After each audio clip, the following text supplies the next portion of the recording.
Can I say things? I think we're waiting for the intro to work. I think it's yeah, Yeah. we should be good here in just a second. Okay.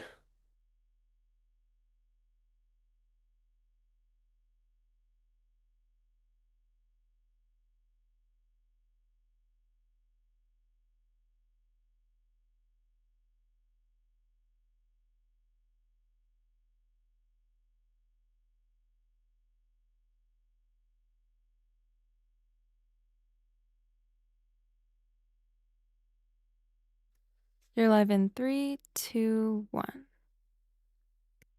Hey, welcome into the Hang Up. It's June 10th, 2026, and I'm filling in for Matt with my friend Blitz today. It's going to be most exciting. And if you're used to a monologue at the beginning of the Hang Up, no monologue today. No one wants to hear me do a monologue. Matt's way better at that. But we are going to have, hopefully, some really good callers that are going to maybe prove God is real, or maybe that the earth is flat, or that like entropy somehow proves that there's a higher power, or that there must be a prime mover. But Dr. Blitz has all these questions in the bag because his background is in physics. Blitz, for people who haven't seen you yet, you've been around a little bit.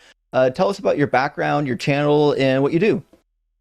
Yeah, so if you haven't heard of me, shame on you. No, I'm kidding. My ego's not that big. It used to be, but then I met my wife. No, she's great. I have a PhD in physics. It's what I spent 7 years of my life it's what I spent my 20s doing. Since then, I've been actively involved in the research community. Still publishing, still working in that area. I also do mathematics as well, but I do science communication. That's how I pay for all of this. And debates and the like. And so one of the things that's quite fun to do is to ask creationists what they think entropy is, because they'll never be able to tell you. Anyway, if you want to figure out more about what I do, you can go to my website, which is pretty cool. It's just blitz.phd. There's no .com anywhere, just blitz.phd. And you can see all the stuff that I do. I don't need to talk too much about myself. I think that might be the first time I've seen a .phd website. Is that a new thing now? Is that what people are doing? It's fairly expensive as far as domain costs. But my username on all the socials is BlitzPhD. I couldn't You had not. to. Right, Yeah. I had to. So that just means get that I got to shill for donation or something to fund it. Yeah, it does add a certain flavor to it. I think For think what you it's got to worth, keep I do it. Yeah. also have blitzphd.com just in case Fair enough. as like a redirect, but like I had to. Just to make sure. Just to make sure. Well, friends, listen. We got a couple people already coming into the session through the call screen. The number to call in is 720-619-2288. I think there's a web calling link in the description of the video. I think if you're outside of the U.S., if you're inside of the U.S., you got to use the number on the screen. It doesn't matter what God you believe in. We'd love to talk to you about your God concepts. We'd love to talk to anyone who thinks maybe they got a decent argument or a piece of evidence or a scientific fact for God. We're happy to entertain it. And we've got two in the queue now. So we got one theist and one agnostic. Typically, we prioritize the theists. So we'll take our theists first.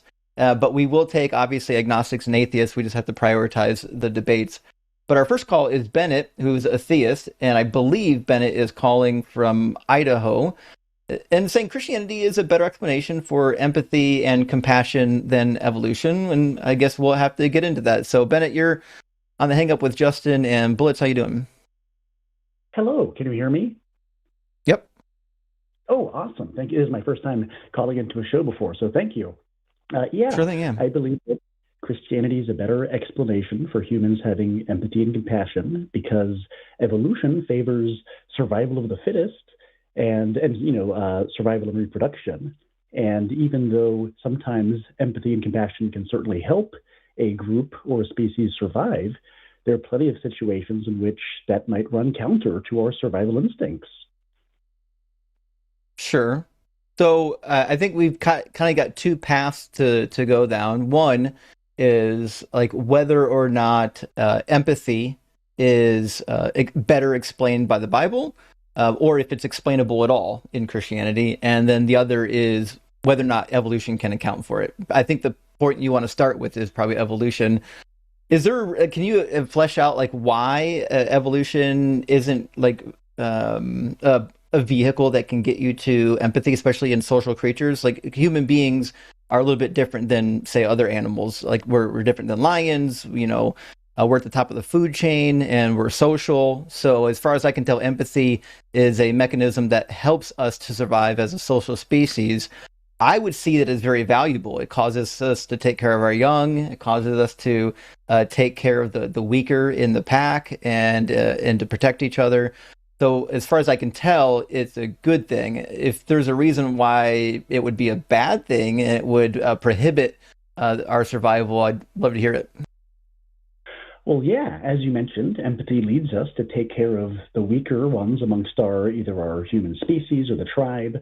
But there are certain situations, for example, a shortage of food, where if you were to share your food with people who could not contribute in any way to the tribe, it might cause you all to starve. And so that would be counter survival. I don't know of like animals or tribes that typically would share to the point of starvation. I think most people who are empathetic enough to share understand that you can only share so much, like if you want to survive yourself. And I think even animals have that capacity. We've done sharing tests with different birds and whatnot, primates and whatnot. We'll do sharing tests, token tests to see if they have empathy for the animal next to them that might have gotten cheated in the procedure. But I don't know of any example where like an animal would give or so much that they themselves would be disadvantaged by it. Well, yes, but sure, yeah, an animal might not do that, but there are humans who would gladly, sacrifice ourselves to allow a fellow human to survive, whether in the context of starvation or something that's else. Different, right? Yeah. So the claim is not. The important distinction here is it sounded like you were saying that either you feed the weak and then the whole community suffers, but that's distinct from feeding a weak person and then you individually suffer as a result.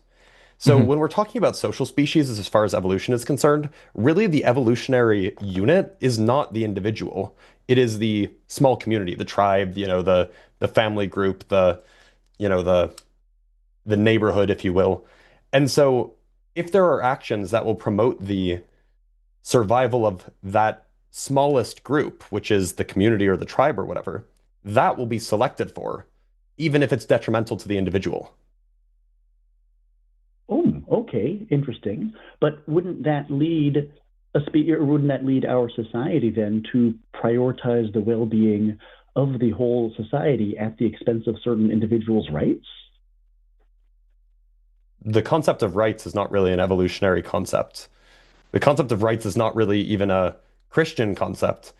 The concept of rights is like a Enlightenment concept. Yeah, like naturalistic law. Yeah, I mean, like the whole question of like evolutionary developments, as far as like social species are concerned, nobody was concerned about rights. They were just noticing they had an evolutionary drive to see, oh, hey, my brother's infant is hungry because my brother went off on the hunt and he never came back. I guess I'm going to share some of my food with that infant because that infant is related to me and we share genes together. And so if that infant survives, then my genes are more likely to be propagated. Well, yes, of course, in that instance, compassion would help propagate, I guess, your brother's genes through your nephew or your niece. However, we still have compassion for those who cannot spread the group's genes. For example, those who are past the age of reproduction or those who are unable to reproduce. We still have compassion for those people. And I think that Christianity is a better argument for the fact that we have compassion for those people than evolution. But they play a role in the community as well. Like, so these are people that are going to be caring for those young typically. Go ahead, Blitz. And to be clear, those people who cannot reproduce, ancient hominids 2 million years ago had no way of evaluating whether or not somebody was fertile or not, right? They couldn't tell if your swimmers were swimming the wrong direction. Of course, yes. Yeah. But the point is that like all you need is an evolutionary drive to be compassionate towards your in-group. And that would be enough, even if it's sometimes misdirected in a way that doesn't actually help the in-group survive. If 90% of the time that compassion is directed in the right direction towards helping the starving infant who would otherwise perish, or making sure that your brother's wife is living long enough so that she can give birth to your nephew, or making sure that your cousin survives the injury from the woolly mammoth or whatever. As long as these instances of compassion are directed towards the things that would help survival most of the time, if it gives a few false positives occasionally, that wouldn't be selected against. It wouldn't hurt your survival chances more than it would help. Okay. Again, I think that I definitely agree that helping people younger than you who are able to reproduce is definitely a survival advantage, strength. But in the context of, and maybe they wouldn't have known whose swimmers were working, or, their sperm cells, of course. But if, for the example of, I don't know, say organ donation, right? If you had one person who had not consented to donate their organs when they die and they're about to die, and theoretically you could save a bunch of people by going against this person's will and stealing Organ their donation organs. didn't exist in the prehistoric times. Well, of course, but I'm saying that our modern instincts of compassion and empathy and rights, I don't think they would have evolved from a community that was focused on survival of the fit, or survival in that sense, because you could save 5 of your children by stealing an old person's organs. That would help us survive. I want to make sure we're talking about the same thing. Survival of the fittest doesn't mean that you're destroying the weak. That's not what that means. It just means that you're more capable of adapting to whatever environment that you're in. What happens to some of these, other branches of the evolutionary tree doesn't mean that they just disappear because you preyed on them. I don't think we should be interpreting survival as a fittest as these people have to, eliminate those people over there. You know what I mean? And also, just as a point of reference, just because I get that this is confusing for a lot of people, and I guess it requires explaining. When we're talking about evolving like empathy or evolving compassion, we're not talking about evolving what to do in every scenario. What we're talking about is evolving a psychological predisposition to feel bad for something. And so like and to be clear, evolving behaviors is a very long process. Generally, the rule of thumb is that evolution takes place at the surface first. It's fastest at the surface, and it takes longer the deeper into the body you go, because the external environment has less of an impact. And so really what we're talking about is just evolving this idea of thing needs help the thing. Like a very, very rudimentary idea. And once you have that, 90% of the time, the things that you see that need help are going to be your in-group.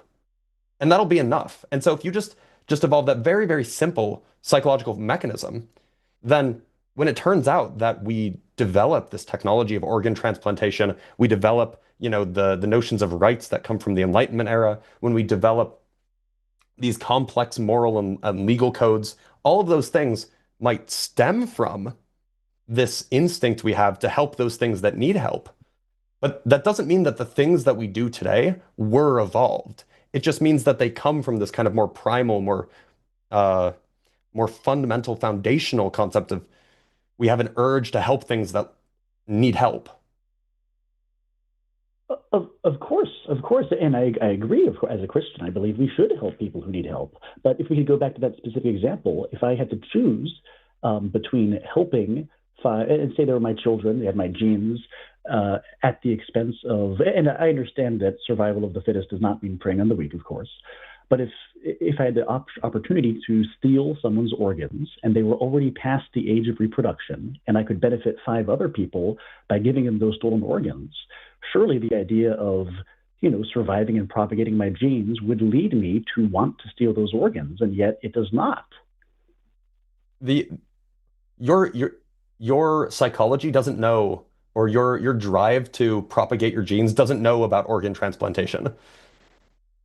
It doesn't know how any of that functions. All it knows is that, look, thing need help thing.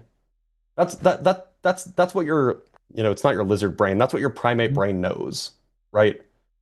Yeah, it's almost involuntary. So, and this is something that I've looked into recently because I think maybe Matt mentioned it. The way empathy works is almost involuntary. We've got neurons in our brains. Like when I stub my toe, there are neurons that fire in my brain. When somebody else stubs their toe and I see it, those same neurons fire in my brain as if I stub my toe. And that's what empathy is. Empathy is the ability to feel emotionally and even sometimes physically the pain of others. And we have enough intelligence to know that if they're in pain and we don't like pain, then it's beneficial to help. And if you were in that situation, you would want help too. I don't think all of this is somebody sitting down and thinking like, oh, what do I need to do to propagate my genes? I'm not sure that's how it works. Well, then, okay, so you're saying that in animal species, I mean, obviously they're not thinking about propagating genes in that intellectual abstract way, but they are acting on instinct in a way to propagate their genes. Wouldn't that instinct lead us, even though the animals don't know about organ donations, when we develop the science for organ donations, wouldn't that same instinct carry over and lead us to want to prioritize maximal survival of maximal individuals? Yes, it would. Well, so Justin, you disagree, but I'll make my point. It would Yeah. if our in-groups were still as small as they were when we were evolving. So our in-groups a million years ago were 150 people at max, right? That's why we can only really keep track of that many.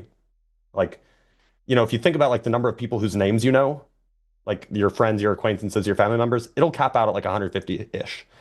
So anybody else, we just didn't even care about them. They weren't part of your in group. I'm gonna go bash their heads open with rocks and steal their food so I can feed my nephew.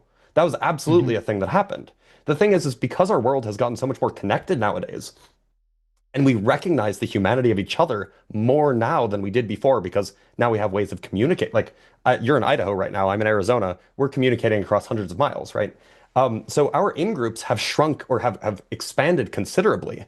And so now I don't think of you as something I don't care about. I think of you as a member of the same kind of person, the same kind of group I am, a human.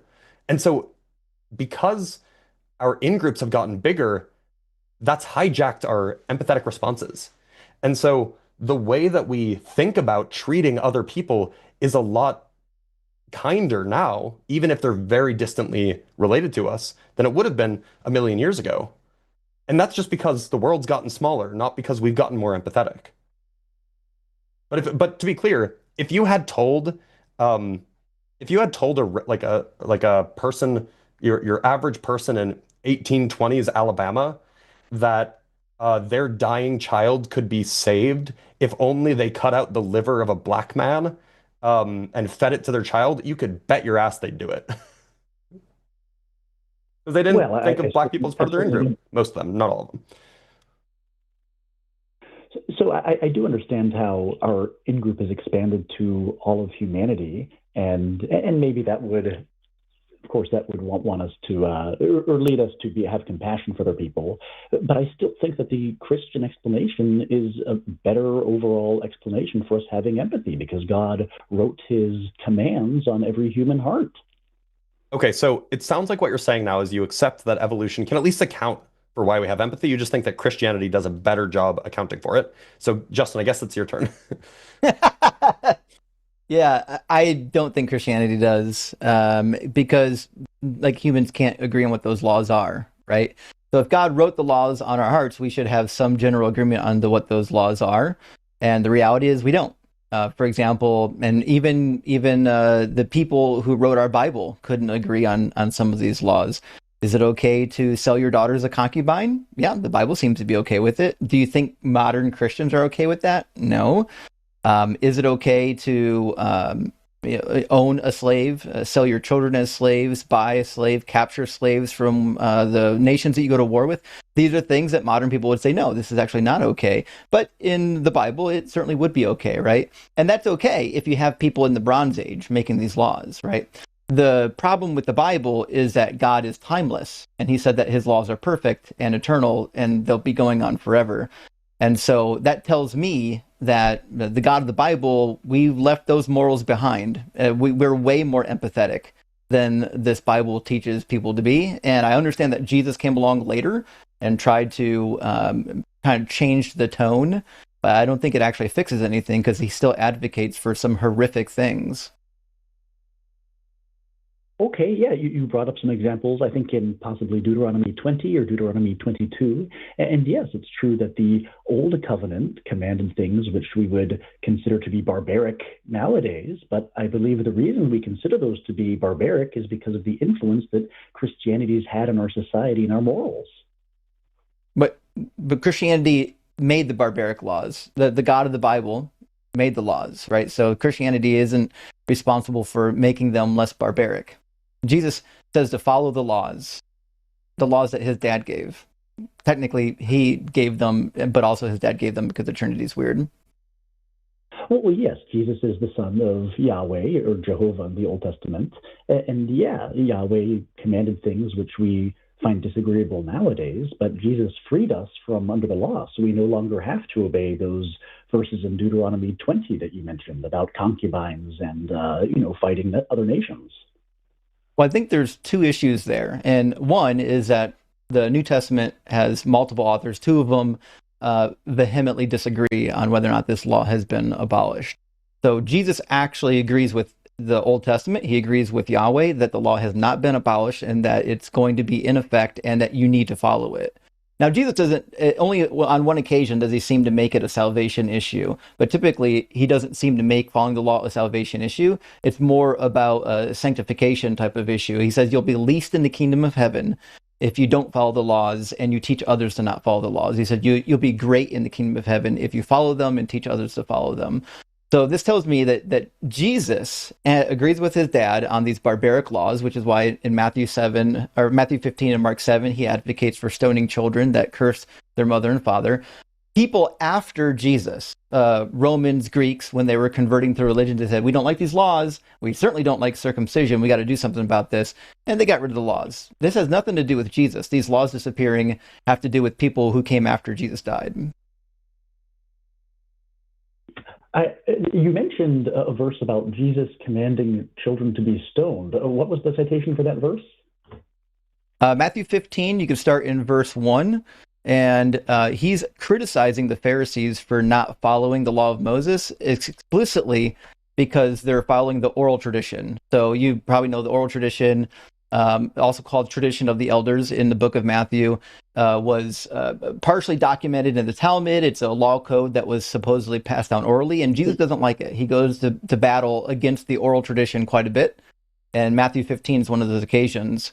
And he says, because he's being questioned, hey, why are your disciples not washing their hands? And Jesus is like, it's not in Moses' law. This is not a thing we have to do. It's in your tradition, right? So what he says, though, is they do not wash their hands before they eat. And he answered them, and why do you break the commandment of God for the sake of your own tradition? For God said, honor your father and mother, and whoever speaks evil of father or mother must surely die. But you say that whoever tells father or mother whatever support you might have had from me is korban or given to God, then that person need not honor father or mother. So for the sake of your tradition, you nullify the word of God, you hypocrites. So Jesus is saying you're hypocrites because you've created a second set of laws that nullifies God's laws, the laws you're supposed to be following. And the prime example that he gave is you're not executing children that curse their parents. Oh, so are you saying that, well, I certainly don't think Jesus would have approved of that. Elsewhere he says, let the little children come to me, for the kingdom of heaven belongs to them, or such as these. These aren't little children. They're old enough to be accountable. They're above the age of 13. They're 13 or older, which makes they're not minors anymore. In the Jewish tradition, once you're 13 or older, you can be liable to capital punishment. Oh, is that specified in the Old Testament that 13 is the age that you become an adult? No, it's specified in the Talmud. The Old Testament doesn't give a specific age, but it does tell you that there is an age of accountability when you know right and wrong. And you'll find it in various locations, like Isaiah 7, verse 16, talks about when the child is old enough to know right from wrong. So they obviously have an idea that children will have an age at which they know right from wrong and they'll be accountable for it. But it doesn't actually give you a specific age. All I can tell you is from Jewish history, the age has been 13, which is why you have your bar mitzvah and your bat mitzvah at 13. Okay. Well, I certainly think that we got a little tangled up there. I guess I want to return to my more general point that Jesus, he did not abolish the law. I think it's in Matthew 5:18 where he says he's not come to abolish it, but to fulfill it, which means that we're Matthew no longer... 5:17, yeah. Oh, wow, good catch. You were close. I was close indeed. And so he's not come to abolish it, he's come to fulfill it, which means that we're not obligated to obey the ceremonial and the civil commands in the Old Testament. But that would mean abolish. When you get rid of them, that's what abolish means. That's not what fulfill means. So that would be a contradiction. If Jesus says, I didn't come to abolish the laws, I came to get rid of them. That's just a straight contradiction. Well, there is a difference between abolishing a law and fulfilling a law. What's the difference? And correct me if I'm wrong. Like, okay, so just as an example, one of the laws that it's a duty in the United States, it's not a negative law, it's a positive law, is you have to file your taxes, right? You have to. It's a law. You are commanded to file your taxes. If you don't, you go to jail, right? Or you get harassed by the IRS for however long. So if I came around, if I was a new president, and I said, I came not to abolish the tax code, but to fulfill it, it sounds like that would just mean that I, as president, am going to file my taxes. And everybody else will have to do it too, but I'm going to fulfill my duty to file my taxes. Yeah. And so will everyone else will have to do it too. To reinforce what Blitz is saying, because this is exactly what Jesus is saying, he says he came to fulfill the law and the prophets. The law and the prophets. That means he's doing something that is in the law and the prophets, but he's not saying that they're going away. Well, that's a good point. And so, yes, he's fulfilling the law and the prophets. And I think that what that means is that all of the sacrificial laws are pointing towards the sacrifice of Jesus. All of the prophets, including what you mentioned, Isaiah 7, the child knowing right from wrong. I think that's a prophecy about Jesus. And so that's what he says that's what he means when he says that he fulfills the law and the prophets. So unfortunately, Isaiah 7, verse 14 has nothing to do with Jesus. We can talk about that next. But what he's saying here is that he did not come to get rid of the laws. He came to make them better and to do them, which is why in the same chapter, he tweaks some of them. He reinforces them to make them even more stringent, right? Because he says, your righteousness must exceed even that of the Pharisees. So whatever you think fulfill means, it will never mean abolish, because that would be a contradiction, which is why the next two verses, he tells you that you have to follow the law. Verse 19, it says, whoever breaks one of the least of these commandments and teaches others to do the same will be called least in the kingdom of heaven. But whoever does them and teaches them will be called great in the kingdom of heaven. So the structure is, I didn't come to abolish the law. I came to fulfill the laws. If you don't follow them, you're going to be least. If you do follow them, you'll be great. A basic reading would lead one to believe that Jesus obviously wants you to follow these laws. I think that when he says follow these commands, he's not referring to the Old Testament laws. He's referring to the instructions he's giving on the Sermon on the Mount, these new commands for the new covenant. No, he referred specifically to the antecedent of the law and the prophets in the same breath. Do not think I've come to abolish the law or the prophets. So he's talking about the law of Moses. That's why he says, whoever breaks one of the least of these commandments. These obviously refers to the law, which is the topic. He hasn't introduced any tweaks yet. Okay. Well, I guess overall, I still think that, Jesus' impact on society through Christianity and the laws that God has put in our hearts, I still think that's just a better explanation for our compassion for people weaker than us. Well, I don't think so, because if God wrote the law in people's heart, then it seems like it'd be a barbaric law, for God called people to do horrible things. Are you talking about, again, the Old Testament, like Deuteronomy 20 and those sorts of rules? That's God's law code. And he says that he's going to have that law code forever, even in the end. So, like, have you read much of the Old Testament? Yes, I've read the entire Bible many times. Okay. So in Deuteronomy 30, God tells you pretty explicitly that this law code is going to be followed like literally forever, even in the Messianic age.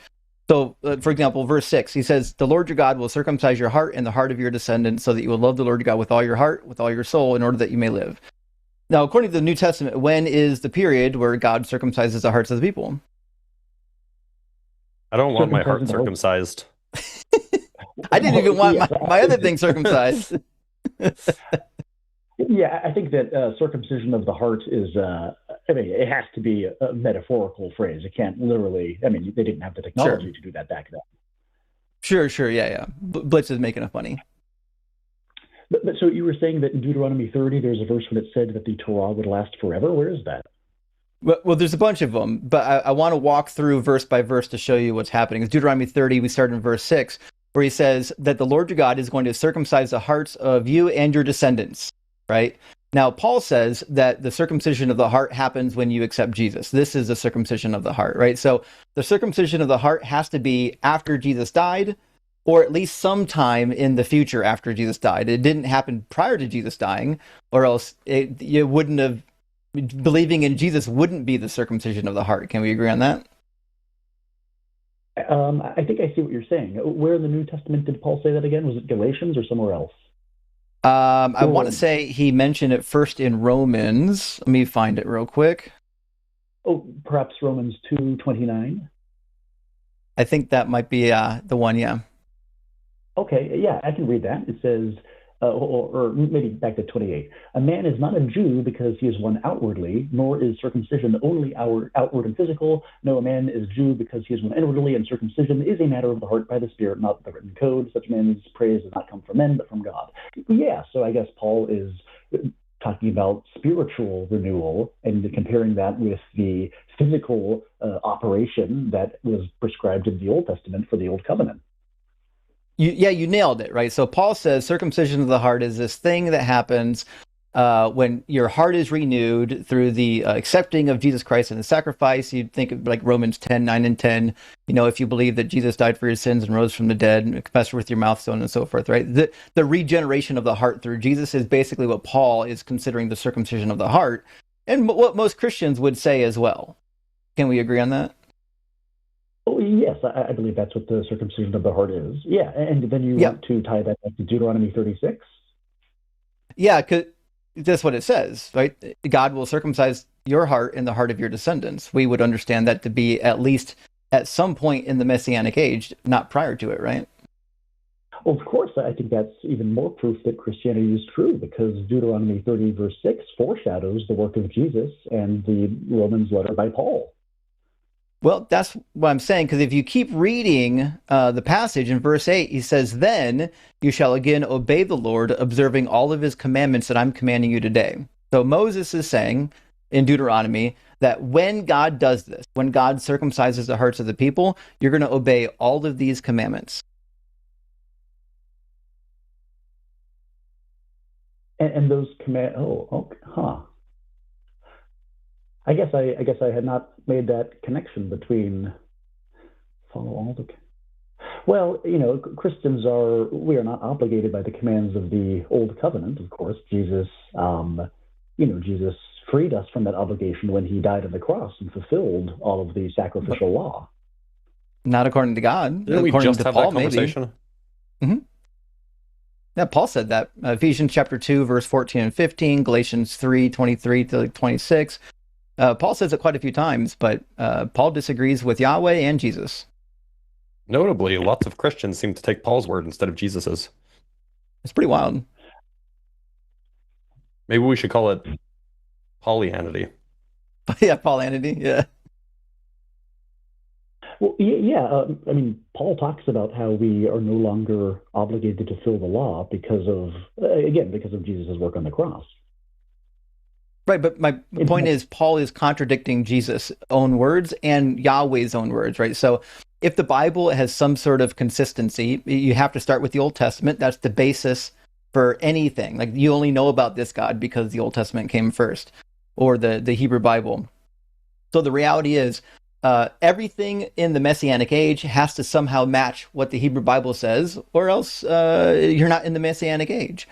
So what we have in the New Testament is lots of contradictions of the Hebrew Bible. In the Hebrew Bible, God gave you all these laws, and he said to do them forever. Deuteronomy chapter 12, verse 1 and 2, Deuteronomy 11, verse 1, Deuteronomy 12, 28, and so on.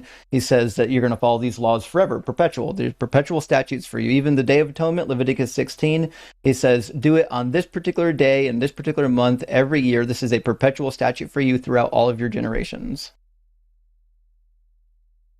Okay, I mean, that's certainly a good point. I think that when he says perpetual, he means perpetual for the Israelite nation for the duration of the Old Covenant. I don't think he means spilling into the New Covenant as well. Sorry, so you think perpetual means not forever? What I heard. Well, I mean, of course, yeah, perpetual does, usually it means forever, but in the context of the law, it forever applied to the Israelites for as long as they were looking towards their Messiah. And once the Messiah came, then they were under a new So it was law, forever which was until also— it stopped?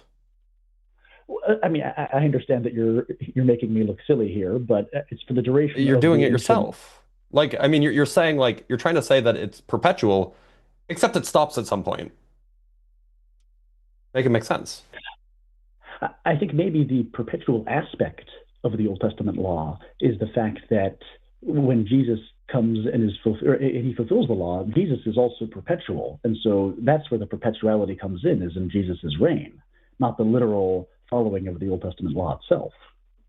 But that seems like a fundamental misunderstanding of what the Hebrew Bible would say then. The Hebrew Bible didn't say one day you'll spiritually follow these laws. That's a meaningless thing. I don't even know what it means to spiritually follow a law. How do you spiritually do Yom Kippur?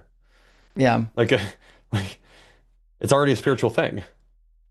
Well, if you're talking about Yom Kippur and the other Hebrew, the Israelite festivals, Paul even says that, whether or Yom not Kippur is follow not a festival, by the way. It's the Day of Atonement. Or I'm sorry, but it's the most solemn day of the year. Okay, maybe not a festival, but it is a holy day. Wouldn't you agree? Mm-hmm. Most holy day of the year, yeah. Yeah, and so Paul says that Christians are not to judge each other by whether or not we observe the Sabbath or the other holy days. It's something that's changed in the New Covenant. Well, I don't think he said that, though. Contradicting God?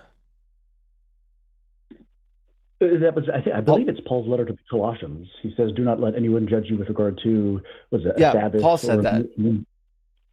I thought I misheard you. I thought you said Jesus said it. Jesus definitely didn't say that. No. I meant Paul's letter to the Colossians. If I said Jesus, forgive me. Gotcha.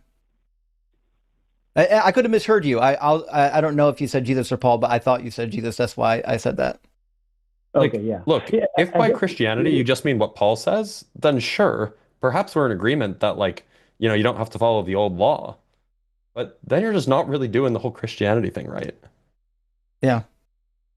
I guess maybe I'll have to take another look at that Deuteronomy 36 because I guess they do talk about the modern covenant. There's a couple. But yeah, you've certainly given me a lot of things to think about, and so I will go do my homework, and maybe I'll call in again sometime. Let me give you one more passage to read. It's a short one. It won't take much of your time. Take a look at Ezekiel 44, verses 6 through 9. So in Ezekiel, chapter 40 and beyond, we get this idolized state where the temple is rebuilt, Israel is reapportioned, the Messiah is already there. The Messiah shows up in chapter 36 and 37. Then you've got the war of Gog and Magog, and then you've got the new Jerusalem, new temple, so on and so forth, new apportionment of the tribes. What he says is going to happen, right, in this final state where God has everything set up perfectly the way he actually wanted it. He talks about what's going to happen with the foreigners, the people who join with the worship of Yahweh. And he says, no foreigner uncircumcised in the heart and flesh of all foreigners who are among the people of Israel shall enter my sanctuary. So he's saying, if foreigners want to come worship me, they're going to be circumcised in the flesh. That's the law. Oh, I see. Let's see. Ezekiel 44, verse 9. This is what the sovereign Lord says. No foreigner uncircumcised in heart and flesh will enter the... That's okay, I guess that's difficult to reconcile with what Jesus and Paul say later on. Right. Huh. And if you're receptive, I'll give you just one more. I apologize because it's a powerful passage. You've probably read the end times battle in Zechariah, chapter 12 and chapter 14. In Zechariah, we find this end times battle where God brings all the nations against Israel, but then he delivers Israel. And then near the end of the chapter, he kind of talks about what's going to happen after that war, right? But in chapter 14, the most interesting thing happens, right? He says what he's going to do with the nations after that war. It says, all who survive of the nations that have come against Jerusalem shall go up after year to worship the King, the Lord of hosts, and to keep the festival of booths. If any of the families of the earth do not go up to Jerusalem to worship the King, the Lord of hosts, there will be no rain upon them. And if the family of Egypt do not go up to present themselves, there will be no rain for them. And he goes on and on. And then he says, on that day there shall be inscribed on the bells of the horses, holy to the Lord, and the cooking pots in the house of the Lord shall be as holy as the bowls in front of the altar, and every cooking pot in Jerusalem and Judah shall be holy to the Lord of hosts, so that all who sacrifice may come and use them to boil the flesh of the sacrifice. So this Armageddon that you probably read from Revelation that actually comes from Zechariah 12 and 14, in the Hebrew Bible, it's anticipating that after this battle, all the nations will come and serve this God and follow these laws. So are you saying this is referring to end times in the in the Christian era, as opposed to the Old Testament? I think this prophecy was about being delivered from either Babylon or whoever was oppressing the Israelites at that time. I think it was a pre-Messianic prophecy. Well, Zechariah was already written after the Babylonian exile. But I think that Zechariah's prophecies were about Israel being restored in the Old Testament when they were, or are you saying that during the exile he wrote this, or after the exile? It appears to be post-exilic, so it might have been like the couple years after they were freed, like 538, 539. But I think most scholars place it like at the end of that century, like around 510, 505, shortly after the exile. Because it's before the restoration of the people. It's anticipating like Joshua and Zerubbabel taking charge, and they were alive at that time period, just after the exile. I guess I don't know a lot of the background or context of Zechariah. One possible explanation is that this was fulfilled by Jesus' reign, but in the more spiritual sense. So, circumcision of the hearts rather than literal physical circumcision. How do you celebrate the Festival of Booths spiritually? Well, let's see. What the Festival Ice of Booths? fishing. That was a time that it was a time of going out into the wilderness, I believe, and living. Build in a hut and you live in it for a few days. Yeah, and there's some rituals associated with it, but like a week actually, not a few days. So maybe that it was intended to foreshadow how when Jesus comes, each Christian is a tabernacle who has the Spirit living within us. So I think that's how you would spiritually fulfill that prophecy, is that every single one of us is a tabernacle. But it says you have to go up to celebrate it according to the laws. Like, so the way it was practiced is you actually had to join the festival. You have to go up to where it's going to happen. So the laws are very specific, right? In fact, in the same verse, it says that you're going to boil the flesh of the sacrifice in pots. Okay, I'll have to look at this again, I'm sure. And so I certainly have my homework to do. Thank you for letting me call in, and I'm sure that I will call in again. Yeah, good to hear from you, Bennett. Thanks for calling in. One of the things I love the most is to talk about the Bible. I promise you, if you are bringing an argument from the Bible, we'll find something to talk about. And if you're bringing an argument that has to do with science, I'm happy to talk about it too. All right. Well, thank you very much again, and challenge accepted. All right. Cheers, friend. Bye-bye. You don't get too many Christians that have that disposition when you start talking about the Bible. They usually get a little worked up, but yeah, he was super charitable, super good faith. Yeah, for sure. We've got, I think, another theist in queue, and then an atheist in queue. I think our agnostic we have a few theists in queue. Oh yeah, no, never mind. Yeah, we do have another theist in queue. Right. I think it's Gohan. Now, I think I might have talked to Gohan before. I don't know about you, Blitz. I don't think so. Well, Gohan, welcome in. You're on the Hang Up with Justin and Dr. Blitz. and you're saying that the gates of hell are locked from the inside. Can you tell us what that means and why we should care? Yes. Hi. Well, first off, how are you guys doing? Good. Wednesday Been better. afternoon, you guys doing good? Poor Blitz is sick right now. Yeah. Oh, I chained I'll him be up and okay. forced him to work. Well, I mean, I've actually wanted to talk to both of you guys for a while about the Shroud of Turin. Dr. Blitz, there were some things I wanted to talk with you about the physics behind it. And Sure. then anything historical, I would love to talk with Justin, but that would have to wait for another time. Just maybe I'll call back in the future and talk to you guys about it. But Sure. yeah, I'm happy you're both here. I'm sorry you're sick. It's okay. I'll get over it. And So, Justin, I think I spoke to you about 2 or 3 weeks ago about this Yep. topic on your show. I was trying to see if we could kind of continue our conversation, and maybe we could just give a quick summary of our conversation to bring everybody up to speed. Yeah. If you, I've talked to so many people, you might have to summarize it for me, though. I do have. No What worries. show were we talking on my channel? Yes, on your show. Do Okay, you have so multiple we, channels? yeah, so we talked on the 27th, and I did write notes, by the way. So, but go ahead and catch everybody up to where we left off. Well, I'd actually appreciate if after I go, you tell me if like I represented you unfairly since you have notes down. So after I go, if you could kind of respond to my history of it. Mhm. Okay. So this is a topic I want to bring up because I hear it a lot on atheist call-in shows or just a lot of debates about even if God was real, he wouldn't be worthy of worship because he's evil, and one of the most evil things he does is he sends people to hell for infinite torture for a finite crime. So regardless of what the crime is, it's outweighed by the torture. So I wanted to kind of combat that view and explain that going to hell is not based off of God sending you there. It's based on your own individual choice.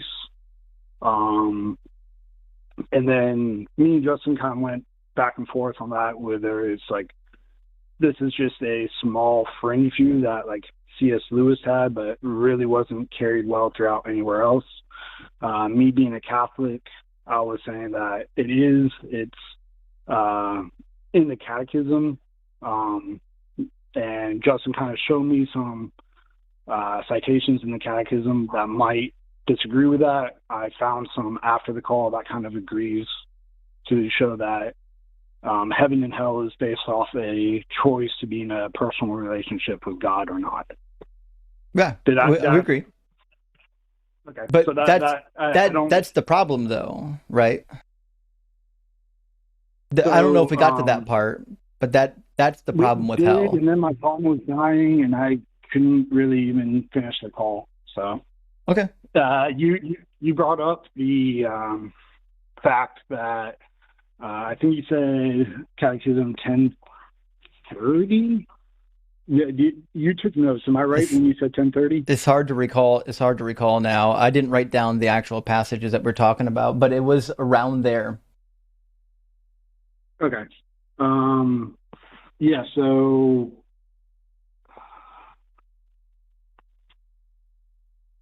So how about we just briefly talk about, because I think most people know what you're referring to when you say that we send ourselves to hell. But to me, I think there's two problems. One is I don't think that's true, because Jesus says that you will be thrown into hell, right? He says it is better to lose one of your members than to be thrown into hell. And then in Matthew 25, when he comes to judge, Matthew 25:31, he says he's going to come, sit on the throne, separate the sheep from the goats, and then he's going to send some to paradise and some to what we would call hell, right? And so, or lake of fire. So nevertheless, I mean, it seems like Jesus is the one directing people where they're going to go, which is why in Revelation 14, those people are in the lake of fire in front of the presence of the Lamb. So this call is like based on a lot of assumptions, so I understand that's not really fair for me to make you guys have certain assumptions. But again, this is trying to defend a common mainstream Christian view. So we could argue if it's the correct Christian view. You could argue that, yes, all the Christians have the wrong view. But I would like to argue, even if that is the case, this is still the mainstream Christian view, which was a topic we disagreed on last time. So, do you think that it's actually the case that someone would choose to be tortured? Sorry, I was in the middle of a sentence. I was just coughing. Do you think it's actually the case that someone would choose to be tortured for eternity rather than go hang out with a god that he doesn't worship? So I would say that's not the choice. The choice isn't torture or heaven. The choice is Jesus or not Jesus. And then there are byproducts. Okay, so is there suffering happening in the not Jesus choice? Yes. You know, like eternal conscious torment? I would say eternal torment because you're not with Jesus. Yes. Okay, so do you think that anybody... So considering that the gates could be open, if the gates are indeed locked from the inside, the gates could be open. So, like, suppose that I don't know going in that, like, oh, it's going to be, like, horrible if I choose not Jesus. So I choose not Jesus. And then I end up in hell. I'm like, God, this sucks. And that's ironic if I would say that, right? But I'm like, God, this sucks. I'm going to unlock the door and leave. Why wouldn't I just do that? And that's a fair question. And the argument is, from the Christian standpoint, is that for people who really do not want to be with Jesus, the choice of being with Jesus is worse to them than the choice of being away from Jesus, no matter what the consequences are. I think that's ridiculous.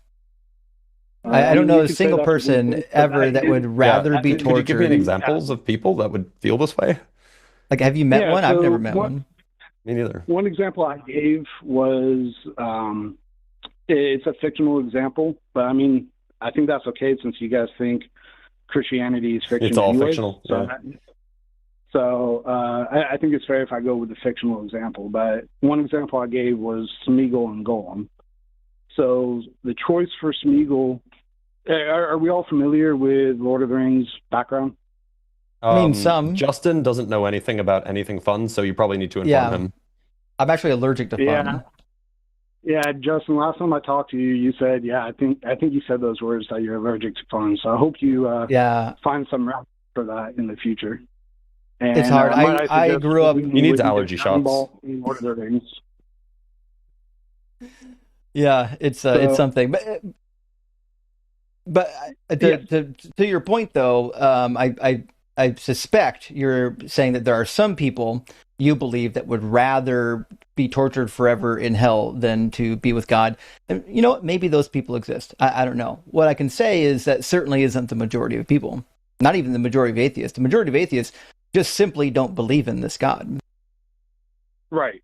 So, and I think that's a fair second point to try to discuss, is how do atheists... I actually can't even think of a single person that would... If it really is a choice of wanting to be with God or not, then... I can't even conceptualize of a person who would ever make that choice.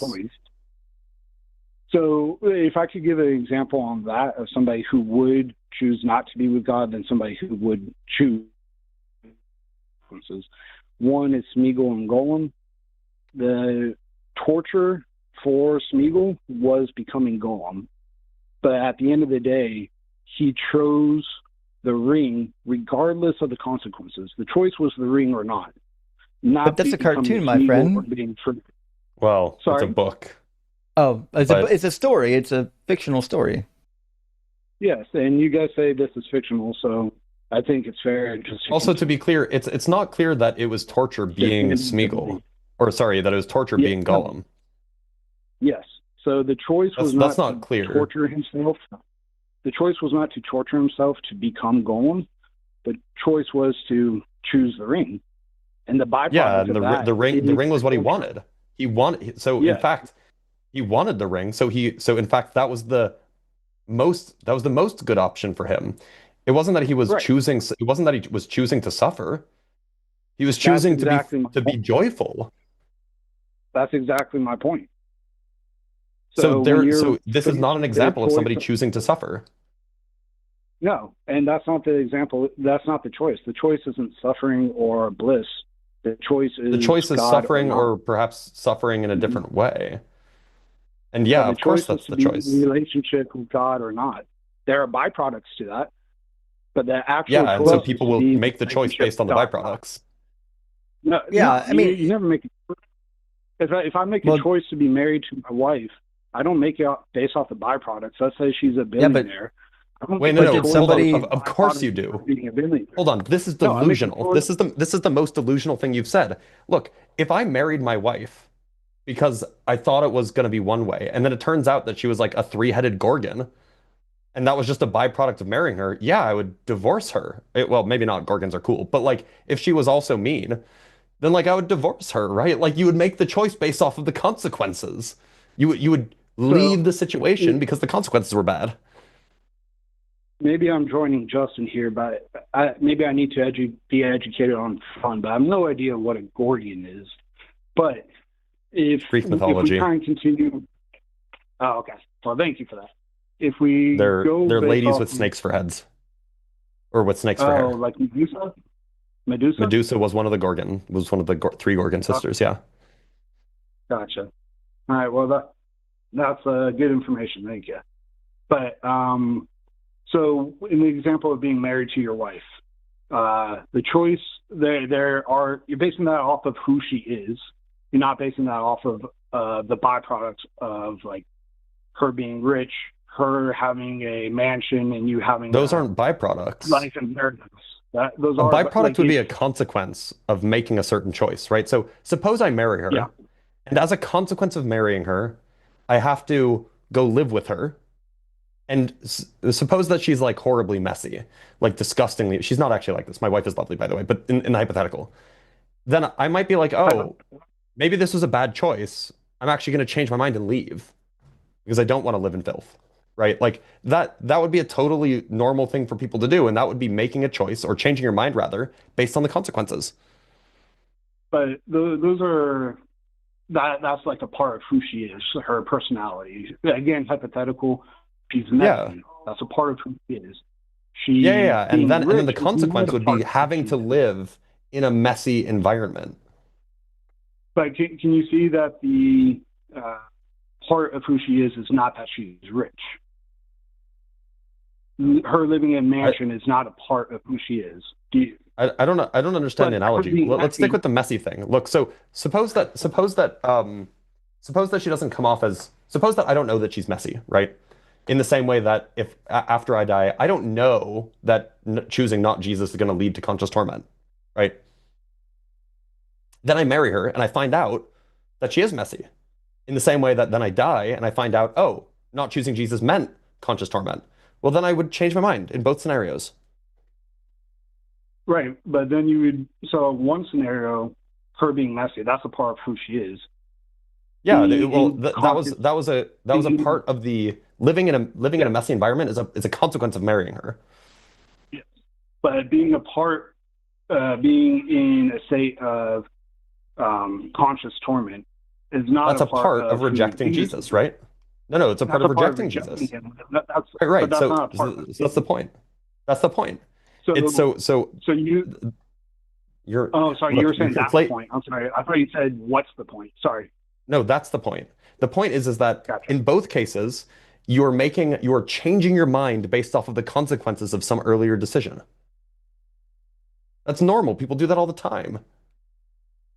Yes, but the consequence of or the byproduct of who they are is different than the byproduct of what happens afterwards.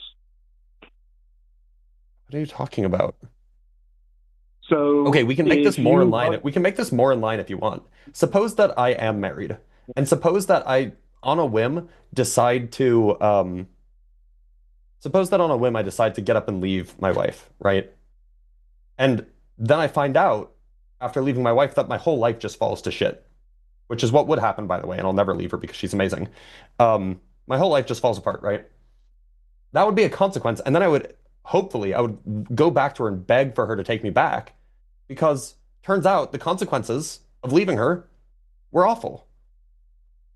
That would be exactly in line with rejecting Jesus. The consequences of that are awful, so then you beg to be let back in. So I actually like this example, and if I could just make a blanket statement first, I think we're all married. So let's just say any reference to our wives is purely hypothetical. But, I'm married to the Lord. I'm married to science. My man again. I like both those answers. But let's say you left your wife, you realize your life went to shit, and now you want to be back with your wife. Mm-hmm. In that example, you're not wanting to be back with your wife for who she is. You're wanting to be back with your wife because everything else is terrible without her. So it's not because she made my life, because she was the light of my life. She made everything better. So she would made life worth living. So like that's the idea, is if it's based off of who she is, then that's comparable to Jesus. But if you're only going back to her because everything else is bad in comparison to how it was when you were with her, then that's similar. Isn't that to the you same not thing? That's the same wanting to thing. be- Yeah, That's the same thing. Those are different things. If you're married, some people would want to be with their married person regardless of how it affects their life. If my life turns to shit, That's stupid. because- But that's actually stupid though. Like, It might if be being stupid, married to but- somebody is causing your life to be terrible, you shouldn't be married to that person. I mean, as long Yeah, as I I'm think happy religious with them. people do But- that. That's true. Yeah, let's say I go broke. Let's say my house burns down. Let's say But your life is everything still is good going because you're bad. with the person that you're with, right? Yes. Yeah. Like, that's the only good thing in my life. But because I'm with her, everything else is going bad. Let's say my family leaves me because I'm with my wife. Let's say I lose my job because Yeah, but it's I'm with still my better wife. to be with her. It's still better to be with her from your view. Because of who Because she you is, made the not choice. because of the So on the balance, your life is still better than if you had left her. That's So my point is that much the- like suppose it's the case.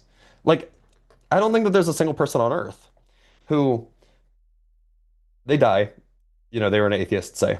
They find out that their whole life was actually guided by Jesus, like the joys that they experienced was guided by Jesus or whatever, because Jesus is real. You die, you get judged, Jesus is real, and you go to hell because you didn't choose Jesus. I think you'd be like, oh damn, this sucks not being with Jesus. I liked what I had when I was alive, when Jesus was secretly running the show, even if I didn't believe it. I'm gonna go do that again. And then they would leave hell. So, I mean, you say there's nobody who would do that. I could name a Yeah, couple of give me an hosts on the line. example. Give me like one example. Well, I've heard Matt Gohan, Dillahunty say that even if Jesus was real and You don't have to worship someone to want to be there. But That's what go on. I worship think is. this misses It's the love. point, because the phrase Worship from is C.S. love. Lewis, the phrase that C.S. Lewis says, which is "hell is locked from the inside," is supposed to be applying to everybody who's there, like every human who ends up there, right? So, selecting a small demographic, like, well, I've heard a couple of people say that they would never worship this god, even if they were going to get tortured. I don't think that's equivalent, because what you're saying, what C.S. Lewis are saying, is that all people who end up in hell are there because it's locked from the inside. But you're pinpointing a very small subset of atheists, a tiny one, in fact. And honestly, like, Well, just being real here, I don't. it's not So easy. if Matt Dillahunty died, and hopefully he doesn't. I mean, he'll die eventually. But Yeah. if Matt Dillahunty died today or tomorrow, and he ended up in hell, and it was conscious torment, and he had the option to go hang out with Jesus, there's no way in hell that he stays there. No pun intended. Agreed. He would just let's- grumpily go up to hang out with Jesus, and he'd be grumpy at him the whole time, and he would probably berate him, but he would still be there. He would absolutely not- berate Jesus. Can we pick somebody Be else? like, how Ryan? dare I you? don't listen to the- But also nice can we crib. pick somebody else? I don't want to pick anybody that's like that I've talked to having died. So let's just pick imaginary Bob. So if we Why could do you just have to pick an imaginary person Bob- if this is a real thing that happens? Because I don't like talking about people I've talked to and people I've kind of been friendly with going into hell. Mhm. But if Gohan, they're weren't you dying- banned from the line? Wait, Gohan got I've been- banned? When did that happen? Yeah, I don't know. People in the comments have said that a lot. Yeah, I don't have too many friends, so it doesn't surprise me that I've been banned. So, Okay. But either okay. way, Matt doesn't have to like me. I'm just not a big fan of talking about him dying. But let's just say imaginary Bob. You guys can say Matt. I'm going to say Bob. He said multiple times that even if God is real, he is, no matter what, not going to worship the monster described in the Bible. So wait a minute. So in order to go to heaven, do you have to worship them? Worship Jesus? Yeah, That was worship, my understanding. Worship is a relationship with God. That's what worship is. Well, I mean, So if you maybe that's a relationship. Maybe that's with how you have a relationship with God on earth. But if you're in heaven, you can just have a relationship with God by like having a conversation. Well, I wouldn't call if you only want to have a conversation with God, I don't think you would really want to be in his presence forever, would you? Well, no, I mean, like you could have a relationship with God by just talking with him, even if you disagree with him. You don't have to Sure. worship him when you're in But heaven. Heaven is being with God the entire time. Look, If you all don't I'm want saying that, is that's that every other so choice. and look, not to speak ill of Matt, but I have a feeling that Matt's emotional fortitude in the face of torture is not Yeah. as strong as he thinks it is. Right. Again, These are I think hyperbolic you guys statements. keep saying it's about torture. It's not about torture. Matt does not want to be with Jesus. If I'm wrong It on is that, about- I can be correct. But I from mean, what I've look, heard, he I wants think to that I love think that once he Jesus. hung out in hell for 100,000 years or so, he'd be like, all right, I'm sick of this. Let's go upstairs, even if I have to kiss a few boots. Yeah, the likelihood that he would he- change his mind seems pretty high. I'd say it's pretty low. And the idea is the further away And you you've get never from been Jesus, tortured. Not that I have, but people It doesn't do take anything long. to get out of torture. Like, by the way, this is like a well-known phenomenon, and which is why torture is not a good way of conducting an interrogation. People will say anything to make the torture stop, right? And what would you say is the People will torture? admit to anything. They will admit to any crime that you ask them to admit to, just to make the torture stop. Mm-hmm. I would probably admit pretty quickly, but I'm not. I don't have the strongest fortitude. But I think for Nobody does. That's why people torture is like not Matt, a valid way of doing an interrogation. Which is why I think for that people like Matt, despite Matt's claims of his strong willpower, I think he'd give in eventually. And he'd be like, you know what? I'm gonna make this stop. I'm gonna go up there and kiss a few boots. Mm-hmm. well, Sandals. I think for people like Matt, that real torture would be in heaven, not in hell. Nah. That's the classical Catholic belief, and that is supported by the Yeah. Catechism. I looked it up after our call last time, Justin. Well, that's the I did claim, but I just find- don't think it's true.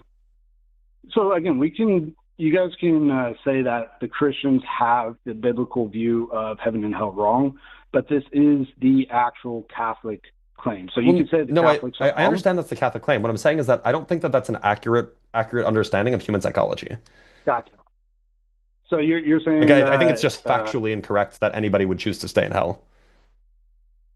I mean, okay. So you're saying that the Catholics are interpreting the Bible correctly, but you're saying that even if they are, it wouldn't matter because it's impossible to want to stay in torture forever. Did I phrase that correctly? Yeah, basically, yeah. Okay.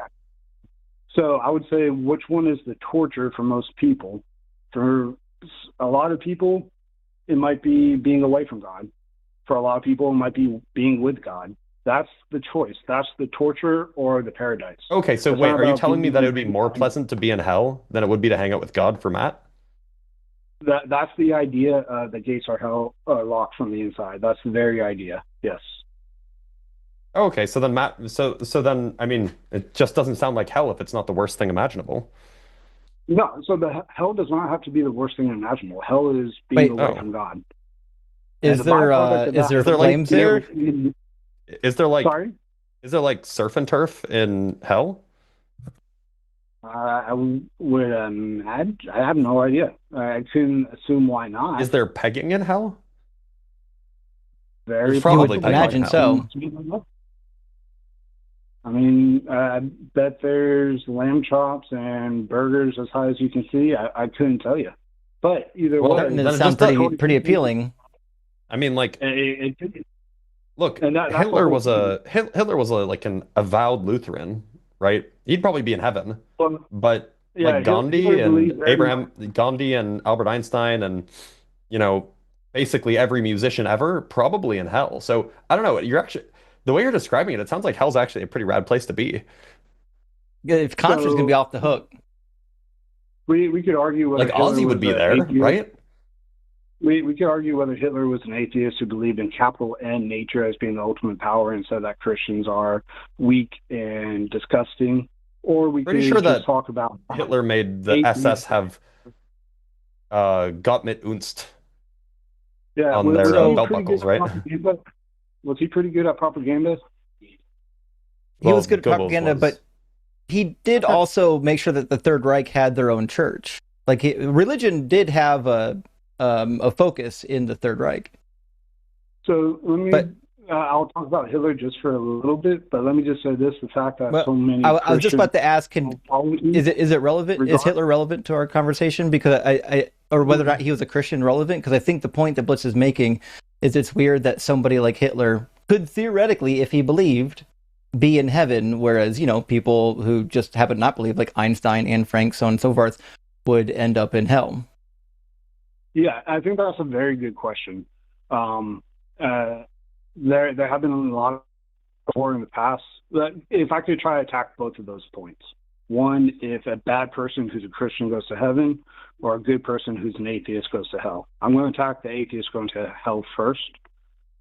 Again, it's about the choice of being with God or not. How can you make that choice when you don't believe God is real? That's a very fair question.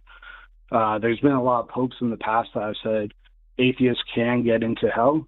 I think one very clear biblical example, I talked about this on the call with you last time, Justin, was the thief on the cross next to Jesus. He ended up, Jesus said, today you'll be with me in paradise.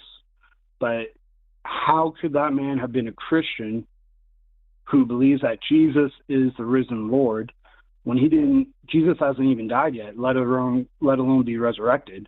I mean, even the closest followers to Jesus did not recognize him as God until after he resurrected. They thought he was something unique, but they didn't really recognize him as God until after the resurrection. So there's no way this thief on the cross recognized that, while his closest followers didn't. And yet he made it into heaven as an atheist. The thief on the cross proclaimed that Jesus was the Messiah, which means he believed that Jesus was the Messiah. Paul's the one later that says, no, you actually have to believe in his death and resurrection and so on and so forth, right? Those are stipulations that were added on after his death. But prior to his death, there's a great number of people who seem like they're going to end up in paradise, even though they don't know anything about the death and resurrection of Jesus. Right, like do you think Moses, Zachariah and Elizabeth? Do you think Zechariah, Elizabeth's husband, is going to go to heaven or hell because he didn't know about the death and resurrection of Jesus? He was elderly. He died before Jesus died, I would assume. Like Transfiguration Sunday, there are examples of people who have died before Jesus died, who were clearly in heaven and came to earth. So clearly, I believe that there are people who can believe that, who can go into heaven without dying, knowing that Jesus is God. So I think in the Catechism, that's true. So in the Catechism, there's like this idea where if somebody, through no fault of their own, doesn't believe in this God, right? They don't know, they've never heard, they don't have information, then it's not a guarantee that they're going to be in hell. They might end up in purgatory. Are you guys familiar with not Russian, Cosmic Skeptic? I forget his name. He has a new show now. Alex O'Connor? He has a new show? He's not Cosmic Skeptic anymore. I forget his name. Yeah. So I'm thinking of somebody else for a while. No, Alex O'Connor is Cosmic Skeptic. It's that's right. I got that. Okay. Yes, but he changed his show. It's not Cosmic Skeptic anymore. It's I forget what it is. But either Alex way, O'Connor, it's Think. Wait, did he change the name of it? Oh, let me find it. No, I didn't know he changed. No, it's still just it's at Cosmic Skeptic. That's the username. Yeah. But his show is called Within Reason, like the podcast that he does. It's a good show. Everyone should give it a listen. He describes himself as a wanting non-believer. So he wants to believe. He's trying to believe. I mean, he's been exposed to the same evidence I have, yet he doesn't believe. So through no fault of his own, he is trying to find evidence, yet through no fault of his own, he doesn't believe. And am I saying that correctly? Does anyone disagree with what I'm saying? Oh, that's fine. I mean, I would imagine. Okay, so then I would say an example like Alex O'Connor, if he dies and he's presented with a choice, do you want to be with me or not? If Jesus is saying that, and Alex O'Connor is like, hell yeah, I want to be with you. I've been looking for you for so long. I want to be with you. Then, okay. Or if he's like, you know what? I've been looking for you for so long. I'm so frustrated with you. I hate this. I hate you. Then, okay. Either choice is going to be up to Alex. Same goes for all of us. We all have that choice. But and we're going to be presented with it when we die. In neither Christianity or Catholicism can you make that decision after death. Once you're dead, it's final. You're at your destination, unless you're in purgatory. So how do you make a decision right at death, or like as the lights are closing, you make a decision? What's the ruling on that? I mean, according to Jesus, yeah, that's what the parable of the 11th hour is supposed to demonstrate. That as long as you still have breath in your lungs, you can make your conversion. Yeah, and again, we can name multiple people in the Bible that Jesus has said went into heaven that did not make their conversion to Christianity, correct? But again, it's not about converting to Christianity. That's not what Jesus said. Jesus says that you must follow me. And no point in time did he say, you're not going to go to heaven because I'm going to die after you and you're not going to know about my death and resurrection. So how did Abraham make that choice in his dying breath, even though he died long before Jesus was born? He didn't. That's my point. There are people that don't know about the death and resurrection of Jesus that will still be in heaven. So he didn't make that choice with his dying breath, and he still made it to heaven. Yet you just said that Jesus said you have to make that choice with your dying breath. So I have a contradiction. I didn't say that you have to make it with your dying breath. I said you have until your last breath, your dying breath, to make that decision to follow Jesus. And Abraham did not. Correct? Abraham did not make that decision until his last breath. Well, nobody prior to Jesus made that decision because Jesus didn't exist yet. So then you have a conflict there with your definition of it. It has to be done in your dying breath. No, I don't have a conflict. Obviously, I'm talking about people who were alive when Jesus was alive. I don't think it said that. I don't have to say it. It's obvious. No, sorry, not that I don't think Jesus said that. I don't think Jesus said you have to make this in your dying breath while I'm alive. Yeah, the parable of the 11th hour is talking about people who are coming into the kingdom at the last minute. That the parable of the workers, he went out and got workers in the morning. Entering, penetrating. Oh boy. But the point is, like, listen, if you are alive, right, and you believe in your heart and confess with your mouth that Jesus is Lord, you're in. You don't have to do it a certain time limit before that. But again, but again, that's irrelevant, right? When Paul said in Romans 10:9-10 that you have to confess with your mouth and believe in your heart, he's obviously referring to people who know about Jesus, not people who died before Jesus. This shouldn't be. Nobody should be hung up on this point.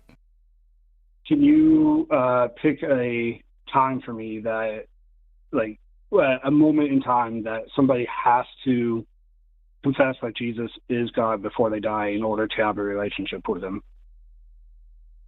Yeah, I just told you, anyone who was alive when Jesus was alive or after Jesus was alive. So people who died before, they have an easier path into heaven than the rest of us? Yeah, that's actually kind of... Well, no, they would have, right? Because they wouldn't have known. Well, but if you mean before Jesus died, do you mean while he was alive? Or do you mean before he was even... Because if it's before Jesus was born, then yeah, it seems like the path is actually easier because it's more on your merit, like whether you were righteous, than if you just believe the right thing. But believing the right thing should never be a metric for being tortured. And you're saying this is the Catholic view? No, that's the Jewish view. Okay, I'm trying to defend the Catholic view. So in the Catholic view, when is the cutoff point before we're aware, you have Gohan. Well, I'm addressing what you and Blitz were just talking about, which is prior to Jesus, it was easier to get to heaven. And I would say it's even more fair to get to heaven in the Jewish system as well. But in the Catechism, it says that you don't get to choose after you die. Like once the lights are out, you're done. Can you show it says, me? Yeah. Yeah. Thank you. It's 1035. The teaching of the church affirms the existence of hell and its eternity. Immediately after death, the souls of those who die in a state of mortal sin descend into hell, where they suffer the punishments of hell, eternal fire. Immediately after death, they get to make that choice.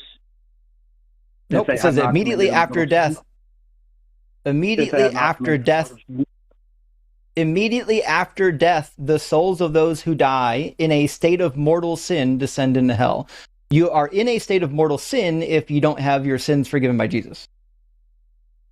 So in our last call, we kind of quickly discussed what mortal sin was. But I know this phone call has been going on for a while, so if you guys are okay, I'd like to get into this a little bit more. But we do have some other callers. I was hoping we could actually get to the point, which is that hell is not locked from the inside. Because that's the point you're calling, right? Hell is obviously locked from the outside because nobody can actually decide to leave. Imagine there's even one person that gets there and says, I don't want to be here. They can't leave. They're not allowed to leave. You're locked in, right? The other thing is that none of this is just. You're making it, you're trying to sound like it's just because, like, well, they're choosing to be there. No, the fuck they're not. They're not choosing to be there. People who don't believe in this God most likely don't believe in this God for a lot of good reasons. One, by reading this Bible. I read this Bible. This God's obviously not real. I'm not locking that door. God's obviously locking that door behind me. Also, any decision to love and worship somebody that comes with a threat is preposterous. If I said to imagine, somebody was going to ask your sister out, they said, listen, she's going to have the time of her life. I'll treat her great. I'll be the best date she ever had. But if she says no, I will put her in my basement and light it on fire. You're going to call the cops on that guy. But that's what Christianity is. Christianity is you will love me or you will burn. And that's the most toxic Stockholm syndrome I've ever heard of. I think they're all fair points. If I could kind of go in reverse order, talking about the love me or else torture.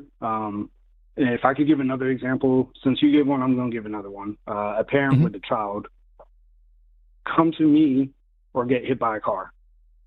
It's not like I'm sending the car to you, but you have to come to me right now because there's a car coming to you right now. So you have to come. I'm not sending the car to you, but come to me. It doesn't fit. If you don't come to me, you're going to get hit by a car. Gohan, it's not analogous. It doesn't fit. God created hell. He created the rules for who goes to hell, and he determined who's going to go there. So God is driving the car. God sent that car to hit somebody. So the only way the car exists in this analogy is that with God, everything is safe. Away from God, nothing is safe. And that's not what your analogy is about. Yeah, that's not what your analogy is about. In my house, kid, you're safe. Out there, there are cars coming. So you can be with me. Safe from the person sending the car, which is God. It's just a natural consequence of it's not. Reason. Hell is not a natural consequence. Yeah, so the reasoning behind it would be... Did God decide to create hell? Or did it just happen by mistake? Did hell just pop up? Because Matthew 25 says that God created it. Yeah, I would say God created it. Okay, so it wasn't a mistake. It's not a natural consequence. It's a decision that God made. God made a decision that when humans do a particular thing, this is what I will do to them. He set the rules, which means you don't get to say, oh, it's actually loving because he lets you out of hell if you do what he asks you. The fact that he will send anyone there for any reason is crazy. We talked about this a little bit last time as well. How the laws of reason are a byproduct of God. So him being perfect, if that's the assumption, is that he's perfect. Him being perfect, being with him would be perfect. Being away from perfection would always give you longing for perfection. It doesn't So matter. It that- doesn't that's have to include greater torture. than that's promised to them. No, that's the Are torture. you It's not like Are you experiencing it's not like perfect right there's now? that- Are you in perfect unity with God at this moment? No, Are you being tortured? in a way, yes. If I No, had you're to not. be here, okay, maybe we have different definitions of torture. Again, maybe your You think- definition so of hell. is we're you currently in hell? sitting This is around hell? Join Carl. So This I'm is in hell not right now. heaven. I'm dope. I'm loving it. Then I'll do this forever. Yeah, I'm cool with this. So hell. I mean, if this is heaven hell, is perfectly with fine. heaven is perfectly with God. Hell is no God. Here there Yeah. is. Mhm. I'm not in perfect union with God, but I still have contact with Him. Therefore, it's not as bad. But I know Well, I don't have contact with them. I'm loving it. I beg to differ. I beg to differ. Ba-da-ba-ba-ba. If Not sponsored by like McDonald's. honestly, if you could have said "Have It Your Way" by Burger King, but if this is great for, let's say for you, no, if this is correct, there is no God, this is perfect for you, then like this could be your version of hell, which you wouldn't hate. But Yeah, that'd be Loving awesome. it, somebody, Man. Like, Yeah. somebody, like longs it's just for like why should we be worried about going to hell then? This is pretty great. Yeah. I'm actually worried You now shouldn't- for the unbaptized babies hanging out in limbo. They should be here partying with us. Yeah, you should not be worried about going to hell. You should be. Oh, so then figuring why do out people whether you bother? Why want do people to- bother evangelizing? Yeah, Jesus literally Because says you it's should be better to figuring like poke your eye out and cut your arm off than to get thrown into hell. I maybe he didn't know what it was like. It sounds pretty dope. You should be figuring out whether you want to be with Jesus or not. Not. But I don't want to Whether be you with want a to go to person heaven. that threatens me with hell. I would Not never Unless they're choose. threatening me with a good I'm not- time, in which case maybe I do want to hang out with them. Well, there I'm is not threatening pegging my in hell, kid as far as we can all tell. the time. There's also probably pegging in heaven. Yeah, I'm not If it's supposed to be threatening my perfect. kid. I'm not threatening my kid with a car coming down the street. I'm saying You are Come if with you me. sent the car down there. no. I mean, if it's just a byproduct of what happens, either But you it's would not. live We or already not. covered this. Byproduct. It's not a byproduct. He made the byproduct. The God made it. byproduct God is designed not hell. with him. No, Yeah, it's not. I mean, you guys are saying like God- hell is somebody torturing you with a pitchfork or something like that. I Hell didn't is say just pitchfork. not being with God.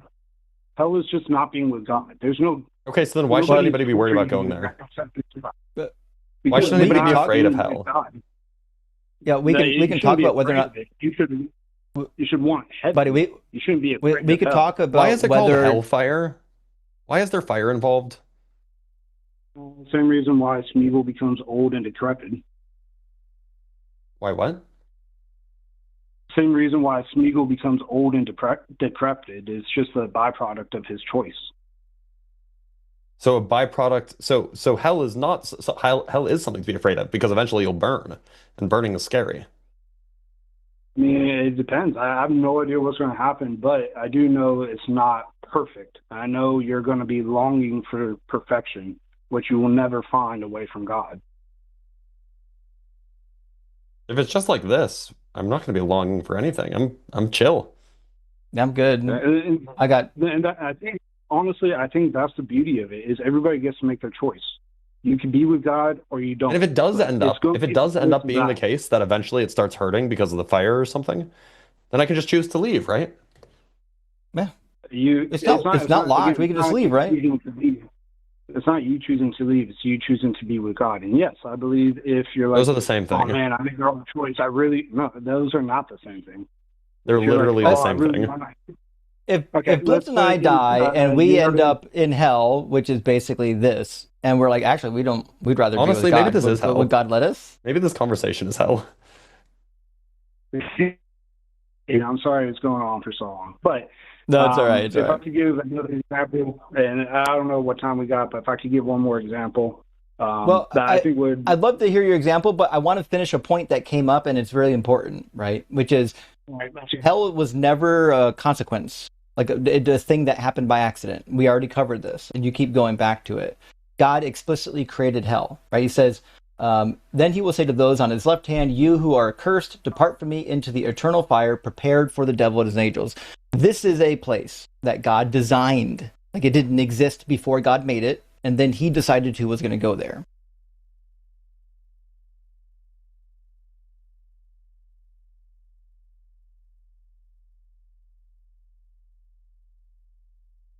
Did we lose Gohan? Nope, says he's still here. God took him. He's in paradise now. Somebody in the comments says, "Can I blaspheme the Holy Spirit and still be with God?" Maybe not. Well, I think Gohan's connection must have cut out. Must have, yeah. That Well, was. It went on for a while. shame. It says that he's back in the queue. But honestly, I think that's as good a place to stop as any, right? Yeah, I think so. We got callers in the queue still, and we've got about an hour for conversations, maybe an hour and 15, and then we have to read our super chats, or we get to read our super chats. And friends, if you got questions for the good doctor while he's up here, send in some super chat questions. I promise you'll get thorough answers, which is why. Oh, I'm sorry. Gohan's pronouns are she, her, so I shouldn't have made the assumption. That's my bad. I'm used to looking at the screen, but Gohan's not on the screen right now. Yeah. So we have, yeah, absolutely. Definitely send me questions, especially in super chats, because then I get some fraction of those, I think. Who knows how this works? But we do have a theist in the queue. You want to take him up? Yeah, let's have it. Jace, come up. Yeah, I'll pull sounds up good. Jace. 33 from Wyoming says, I'm calling to talk about the Bible and Jesus. Jace, trying to hang up with Justin and Dr. Blitz. What do you want to talk about in relation to Jesus and the Bible? Hey, Justin. Well, first, if you got like a notepad or just keep it in memory, after my first point, I want to talk about you. I think I heard you mention God prepared hell for the devil and his angels. So that's the second point. If you do me a favor and remember that. Sound good? Sure. Okay. And then firstly, I guess I'm a practicing Christian. I believe every word in the Bible, whether I understand it or it seems to contradict. I just submit to God and just trust him in that. And I wasn't like that before. But the whole reason I'm calling is I'll gladly tell you. But the number one thing I just wanted to say is I have a personal relationship with Jesus, and he wanted me to tell you that he loves you. Like you met the guy? I have a personal relationship with Lord Marduk, and he want me to tell you that he's already flayed Jesus alive. Fair I have enough. a personal relationship with Justin. Right. Well, okay, Justin, do I understand right that you studied the whole Bible? Yeah, I went to Bible college and then seminary, yeah. Okay. You know, in the New Testament, Jesus says when he leaves, he'll send the Holy Spirit as a helper. Yeah. And the Paraclete, yeah. We believe, right? No, so I believe that I have the Holy Spirit within me, and my life is just amazing now compared to what it was. I was, I'm 33. I was depressed for 31 years. Nothing I did helped. And then you know how I guess statistically, suicides seem to be contagious. Like if it happens in a place like a fire department, the best thing they can do is kind of get those firefighters to mental health and counseling and whatnot. Because it statistically, it seems like suicides come in packs, you know. And I didn't believe in God. And for one, I kind of was kind of in your shoes because I had I would say the unfortunate upbringing of being around just Catholicism. And I don't believe Catholicism, excuse me, I'm tripping over my tongue here. I don't consider it Christianity now. But it leads inevitably to atheism. And so I don't blame anyone that's been in Catholicism and just seen the weird superficialness. How do you explain the Pope? Of the doctrine. How do I explain the Pope? Oh, he's not Catholic. The Pope's not Catholic. No, the caller's not Catholic. No, I know. But if the claim is that... What I'm saying is the Pope is obviously Catholic. Christian. Yeah, he's No, Catholic, but your claim, I hold don't on. consider Your him claim is that Christian. Catholicism inevitably It's not leads to Christianity. atheism. Oh, You said that it Yeah, inevitably leads because to it's devoid atheism. of a So then how personal do popes relationship with die Jesus. as popes? is the Pope an atheist? I didn't know that. Atheist pope. No, they're Honestly, that would make religious. him cooler. So, what we believe is like Jesus, he's Emmanuel, God with us, right? So he physically walked on the earth with the disciples, and then he ascended into heaven after he rose from the dead, and he sent the Holy Spirit, a helper, and the Holy Spirit indwells in believers. So my belief is I'm walking around as a temple of the Holy Spirit. He's in me. Yeah, I'm in him. We know what Christians believe. You don't have to explain it. Okay. It sounded like you didn't get that part, but okay, fair enough. Yeah, I went to seminary and never learned how to read the Bible. Yeah, we know about the Holy Spirit, yeah. I'm still stuck on this whole Catholicism leads to atheism. Like before the Reformation, was everybody an atheist? Like all the people stuck in the loop. You got to get him out, caller. Jace, this is your fault. You're on it. Like, how does Catholicism lead to atheism? Yeah, you guys are talking over me. Excuse me. I don't know if it's like the Zoom thing, but you gave the impression when I said that I have a personal relationship with God. Like, I can understand this whole show is for debating with Christians, but that's generally what I believe, and that's generally how I encounter it's my life. And dude, I love Jesus. He loves you. He created you. Like, I'm sure you're the only you he's ever created. And Jace, he's been blowing my mind with the Bible. Jace, buddy, we know the gospel. You've heard all that, right? Okay. Nobody needs to hear that. What we would like to hear is, why do you think anyone should believe in the Bible or Jesus? What would be a good reason to be in your shoes rather than our shoes? Well, I have a personal relationship with the Creator. So, I don't know, imagine a Super Mario game, right? Super fun. Does he answer your prayers? Yes. Yeah, he doesn't give me what I want, but he always answers my prayers. It doesn't mean I always get what I want, but he answers my prayers. Sure. And Jesus says that the Holy Spirit will give you utterance, and he also says that it will lead you in all truth. So I should be able, I should be able to ask you a question about the Bible, and God should give you the answer.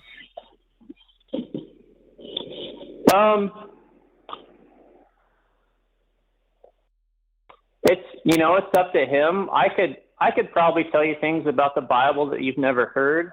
I bet you can. I'm sure it's some kind of. Let's hear it. What is it? You have a Bible on you? But actually, can we get Can we get to the second point I wanted to talk about? But we'll get there next. You have a Bible on you? Yeah. Yep. I got a few, but we did agree that we would talk about hell and prepared for the devil and his angels when I first got on. Is that cool? You want to talk about that? You can. Well, it just seems like you didn't talk about the first thing. We're going to get there. We want to finish the first thing before we pivot to the second thing. Well, no, okay, fair enough. What's up? Okay. Turn your Bible to Matthew 27, verse 9. Okay, let's see. 27.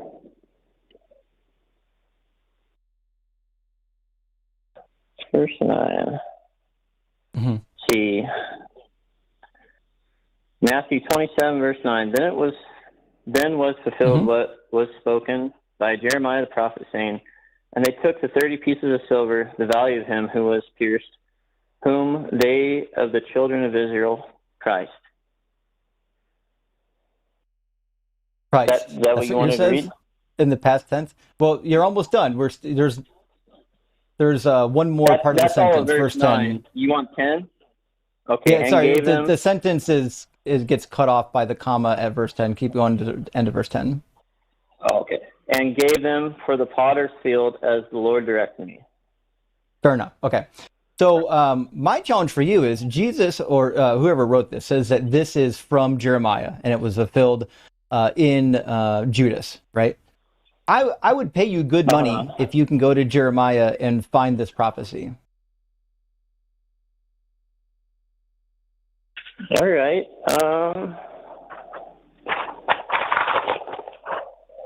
This is kind of my favorite subject with Jesus is silver. I believe that silver represents him, but find Sure. the prophecy of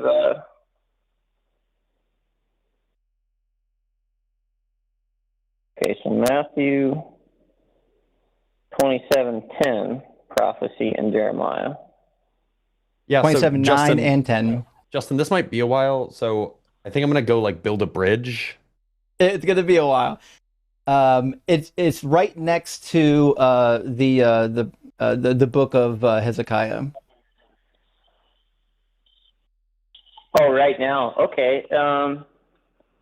You know what? I believe if it's in this, I can find it.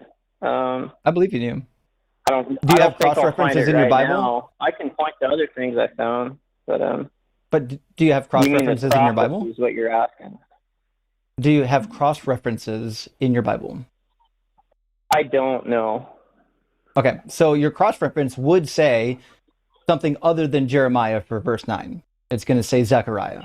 That's a quote from Zechariah, not Jeremiah. In fact, it's a pretty accurate quote from the Greek Old Testament. The other part, verse 10, kind of almost came from Jeremiah, except that quote doesn't show up in Jeremiah either. But also, in neither book does anybody get betrayed for 30 pieces of silver. Nothing about this is a prophecy about Jesus from the Old Testament. The whole thing is just a giant flub, the entire thing. Okay. Well, I am excited to do my homework on this. I want to look into that. It's a fascinating prospect that you've looked. I think vaguely, I thought that Joseph got sold by his brothers for 30 pieces of silver. Well, is Joseph Jesus? He's a foreshadowing of Christ. So I can show you in the Old I don't Testament agree. where every story. Can I explain? No, foreshadowings aren't prophecies. In fact, I've got a list of foreshadowings in the Old Testament about me. You're not willing for me to explain. No, I already know your explanation. Right? You're saying, look, there are these stories in the Hebrew Bible, and it turns out like there's little tidbits in these stories that sound like our guy Jesus. Oh, congratulations! There's tidbits in those stories that sound like me too. That doesn't mean they're prophecies. So then, what's the whole point of this channel if people can't call in and you can't hear their side? You're just so like, okay, I gotta humor me. Imagine you can explain why you think you these are valuable. Like, listen, sir, if you want to explain typological phenomenon, you can give us an argument for why we should value typological phenomenon. You can do that. All I'm telling you is that these typological prophecies are nonsense. You have to, before you can give them to us, you need to give us a reason for us to think that they're valuable at all, because the Bible is full of prophecies. Typology ain't one of them. Gotcha. So, let's say there's just a 50-50 chance that, in your eyes, that God's real or he's not. And Is that how it works? Just pivot to Pascal's wager? Is that how it works? By the way, if there's only two options, then it's 50-50. So like, let's say either he's real or he's not, if there's just two options, and then you do show up on Judgment Day, like, what do you He did do Pascal's wager. What are you going to... Well, you know what? There were two options and I chose the wrong one. Sorry, guy. Yeah. Okay, well, fair enough. What are you going to tell Allah?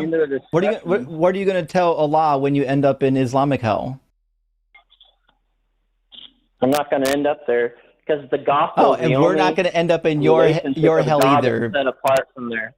No, every religion exist. outside of a personal relationship with Jesus is just another version of I'm a good person. And that would be wrong. That tells me you've never studied any of the other religions. Atheism is not a religion. It has nothing to do with ancient Egypt. Here it comes. Want nonsense. An unconscious stream of nonsense preaching. Atheism has nothing to do with ancient Egypt. Atheists have existed since the beginning of time. Even the Bible says so. In Proverbs, it says a fool says that there's no God, which means obviously there were people who didn't believe in God when that proverb was written, and had nothing to do with Egypt. Have you heard of atheismo? Oh, did he drop? Oh, did he? Jace, can you? Yeah, it says he's in the queue. Oh, yep, he's gone. That's a shame. I was hoping he'd give me the prophecy. I had a hundy spot for him. Fuck, I was about to give it to him. Justin over here just balling with his hundies. Saying, I don't know. Well, I mean, we've got one more person in queue, Moss. I think we lost somebody during that call. So we've actually got time in the show. If more people want to call in, we do have time to take more callers. It's only 8:47 in the Eastern time zone. So we've got about basically 45 minutes to an hour to take calls. So now's a great time to call in. Obviously, we prioritize the theists, but if you're an atheist or agnostic and we've got availability, we'll get you in as well. Like this one here. Moss is an atheist calling from New Jersey and wants to talk about humanity. So we'll get that figured out. And Moss, you're on the Hang Up with Justin and Blitz. What did you want to talk about on the humanity topic? Hi, yeah. I love watching your show. Thanks. And I just wanted to say I saw the title. It was Nature Doesn't Need God, right? Mm-hmm. And I would just, like to point out that, humanity, since since we've been, ever since we started getting a surplus of wealth, we started trying to describe the world like, that would benefit us. And I think that religion is one of those ways in which, or God is one of those ways in which humanity does do that. And therefore, then nature does need God in that aspect. It's not. So are you saying that God is not real, but you should believe in God anyways because there's benefits? Is that what you're trying to say? No, I'm an atheist. I'm not saying that there's benefits to believing in God or anything. I'm just saying that and maybe I'm maybe Rich, I'm not. did you understand what he said? Because maybe I misunderstood. Title. Yeah, I think you're just saying that like we created God concepts because it was beneficial. You're not really ascribing any normative stuff. You're just saying that that's what we did. And like, okay, that's true. Yeah, no, yeah, that's exactly what I'm saying. I'm saying that is natural. That is a natural phenomenon that happened with. Well, it depends on how you define natural. Like, it's a thing that humans do. But humans also build skyscrapers. I don't know if building skyscrapers is natural. I would argue that it is, but okay, well then, I guess that. I mean, then everything's natural. Which, sure, I mean that's a fair point. But the title says nature doesn't need God. It's not natural human behaviors don't invoke God. It sounds like this is just like a misunderstanding. The title is merely along the lines that exactly. we don't need God to explain nature. Yeah, it was a misunderstanding of the title. Then I'm sorry. It's okay. I read the title and I was like, I think we do, but I understand now. Sorry about that. Well, sorry, Moss. Thanks for calling in. Well, we've got, I think with one person in the screening room, we've got time for some more callers if people want to call in. We'd love to get some good science questions while Dr. Blitz is with us. I actually have a question. I just heard recently about Planck stars. My understanding is they're hypothetical, right? Yep. But how plausible are these? Because I feel like if they're highly plausible, it could explain a couple things. So this is at the boundary where we just can't say. We have no data that tells us anything. Right. I actually think that there are people who are trying to analyze like minute differences or minute parts of the signal generated by gravitational waves from black hole collisions that would hope to like probe whether or not Planck stars exist or not. But as far as I know, we have currently no data that supports it one way or the other. Okay. That'd be really intriguing.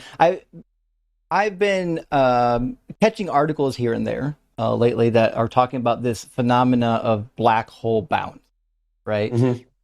Have we observed this? Is this something, No. or is this still something hypothetical? It's just hypothetical. Theoretical, Okay. you could say. Theoretical is a good one. Well, evolution is just a theory, Dr. Blitz. Didn't you know that? I did. That's why it's all a hoax. It's all made up. It's all just What you it's all need, just sound waves that we generate with our meat flaps. you needed that King James Bible in order to know that this big science has fooled you. That's If the problem. only I had read the specific Bible instructed by a particular British king from 500-ish years ago, then maybe Jesus. I would have not gotten my PhD I think in theoretical physics. I do believe it was the preferred translation of Jesus, Paul, and his followers. That in makes fact. sense. Yeah, well-known English speakers. That's why the Jews missed the boat on the Jesus thing, is because they didn't switched speak English. early the KJV, and they didn't know that yet. So it's I see. Okay, yeah, that checks out. it's an unfortunate, historical translation problem, right? Yeah. Is what it is. So are the Never Jews let- really going to hell if it was just a misunderstanding? Well, that's the thing is like most Christians, like even if you read the Bible, it seems like the Jews aren't going to hell, but most Christians think they are for some reason. Like it's really weird. Like It's all God that conniving that we do, all that finger steepling that we do.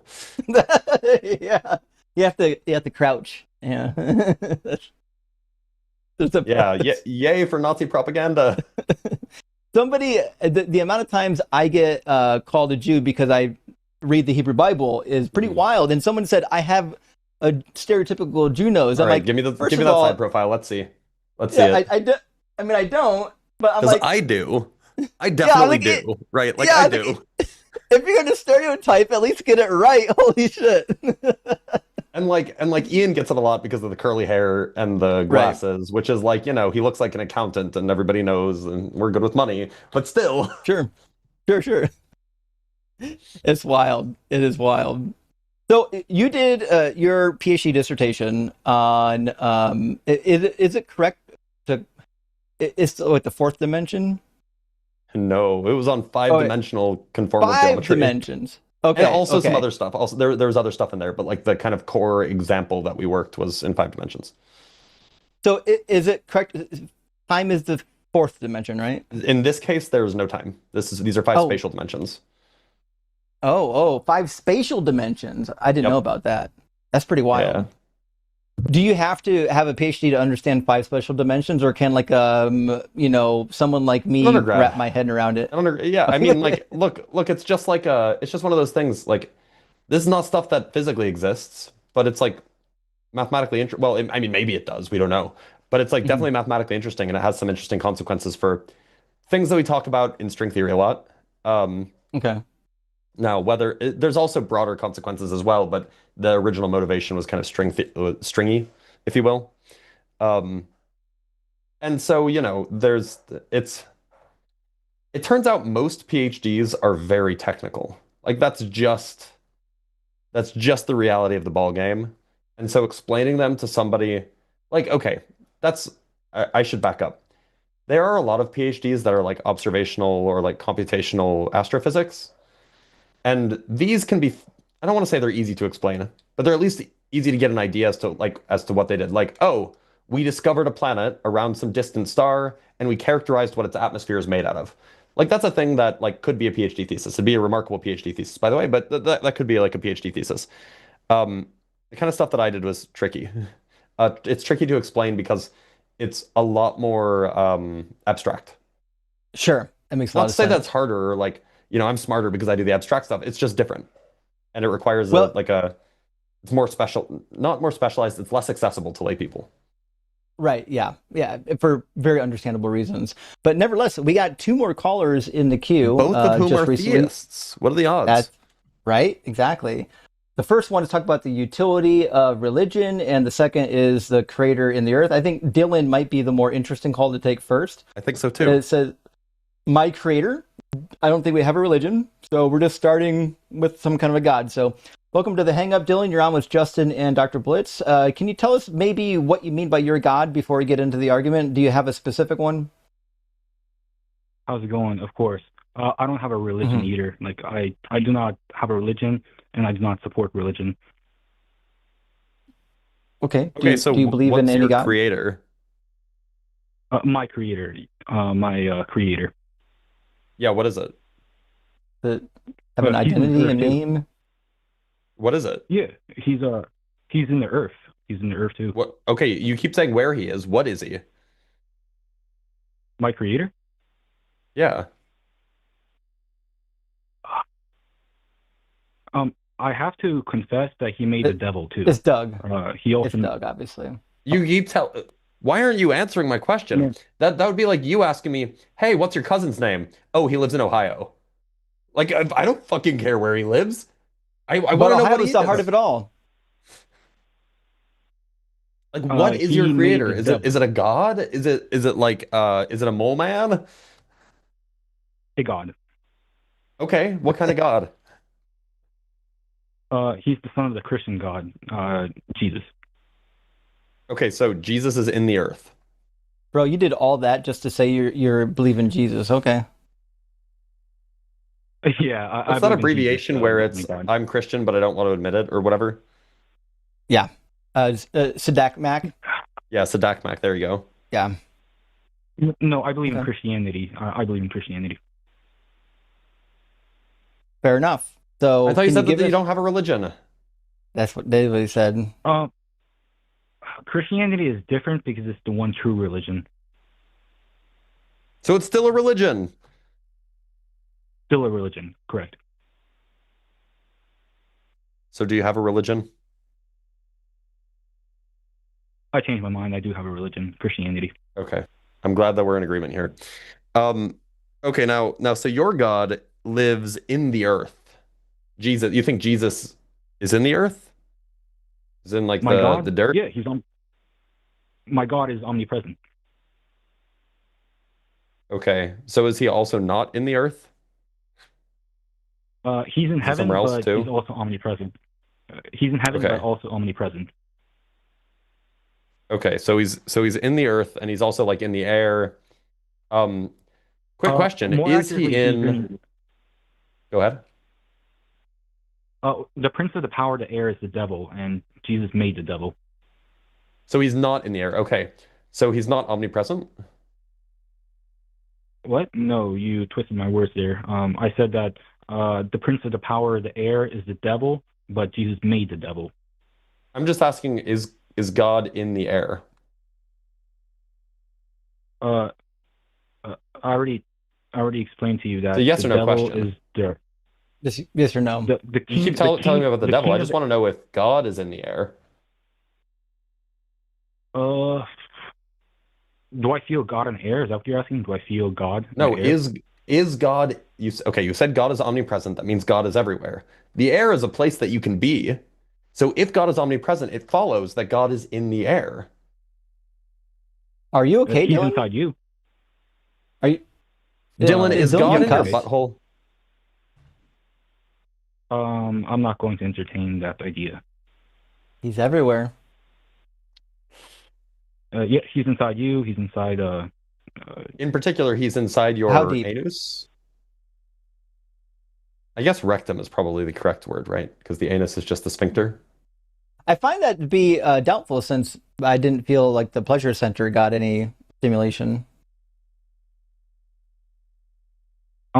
What's interesting, Angel Gabriel did mention like Mary's like womb.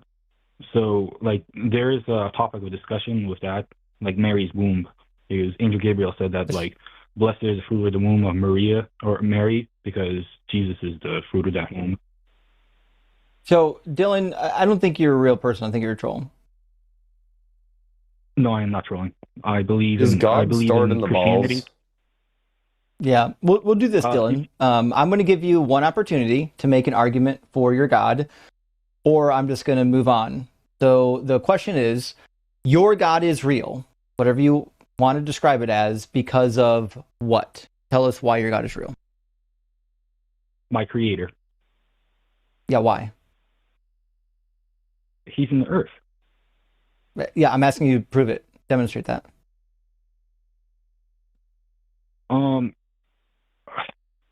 How do I prove that Jesus Christ was a real person? Is that what you're asking?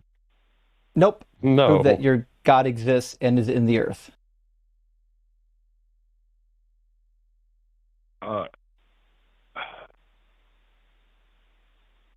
He's inside the earth. How could you possibly demonstrate that?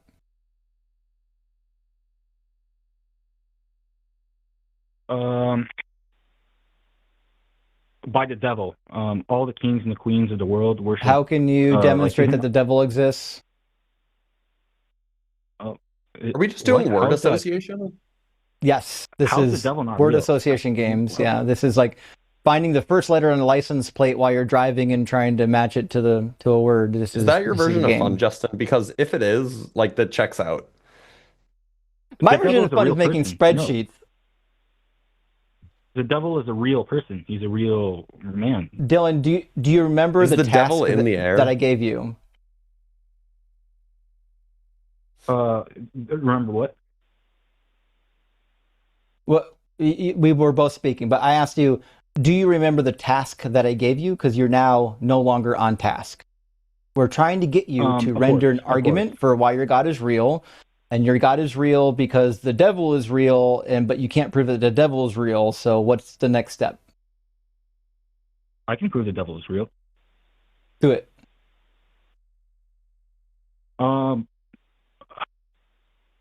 My creator made the devil. Could be some bullshit. Prove it. My creator made the devil. Prove it. Didn't you identify that? He's never gonna give an argument. No, my argument is that, Dylan, do you keep any dirt under your pillow for Jesus? Because Jesus is the dirt man. No, I'm saying that Jesus, he is not only in heaven but in earth too. In case he what I'm saying is that Jesus is not only in heaven, like Jesus is he's in the earth too. But basically, what my argument is that like Jesus Christ existed, and that not only is he like a real man, but also the devil. And how do I prove this? By my creator.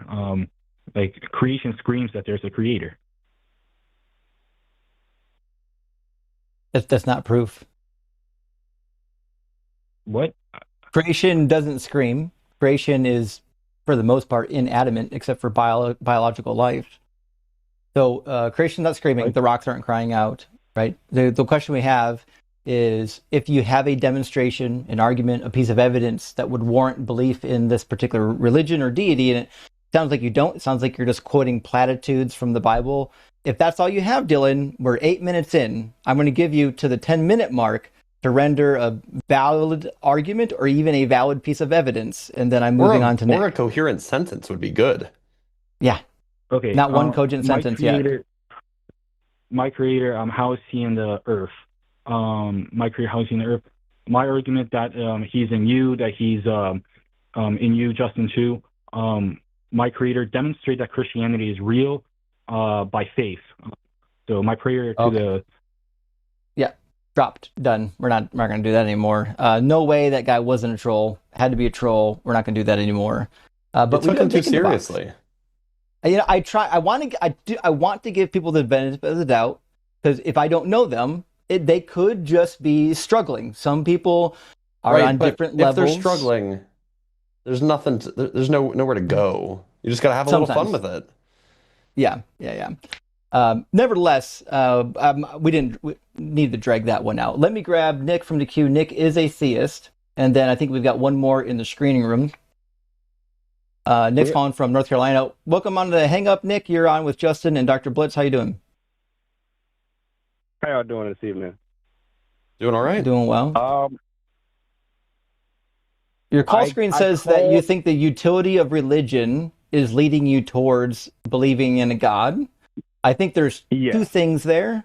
So you tell me which one you want to start with, right? The first thing is whether or not religion has utility. The second thing is whether or not that utility should make you lean towards theism. Which one do you want to touch first? Mm. Oof. I mean, it's. I was actually. I would say both. But Okay. You can't touch yeah, that both religion first. has utility. Yeah, let's start with the basic, I guess. That religion has utility. Okay. Does it matter which religion, or do you think? Sorry, there's a delay here, so we'll just have to be a little bit patient. So, do you have a specific religion in mind, or do you think all religions have utility? All the religions that I know of do have utility. I could talk about Christianity specifically, since that's what I was raised in, but I think they all do have utility. Do you think by utility we're talking about good utility or sometimes negative? Because you can have negative utility if you're evil. Both, but I would say that religion has an ultimately positive utility in the sense that it leaves room for flourishing. I mean, like it's population. Almost everything does that. Can grow because. Yeah, right. I So think, Nick, I'm actually curious. Like, okay, suppose that it's true that if you do your math right, and if you look through the entire arc of human history, and you calculate how much utility was generated by different worldviews, you find out that religious worldviews actually generated more utility than secular ones. Suppose that's true. Why would that make you think that theism is true? that does not make me think theism is true, but that is one of, I think, the most major components that makes me lean to theism. What really makes me think it's true is, or that it's partially true, because I do have caveats with that, but I think the God concept is real. I just think it's aliens more so. I don't think what, we, especially with monotheistic religion, we're told that God is perfect, almighty, but loving. I think that's like people put extras on it, but I do think the core concept of there being some type of creative entity that interfered with evolution on the planet, I think I believe that. But does that have anything to do with the utility of believing that? Are we talking about a religion based on aliens at this point? I think so, yeah. That's talking about the truth of it. The utility of it is a different conversation. I would Look, make so if you're argument for the leaning towards utility theism, theism is not that compatible it with the helps alien families. worldview, by the way. Yeah, aliens aren't What'd you gods.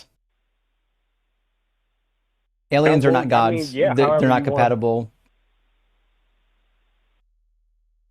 I don't feel shamed about it. I feel like it's pretty possible, considering everything we observe about the universe comes from a small fraction of what is possible. Right.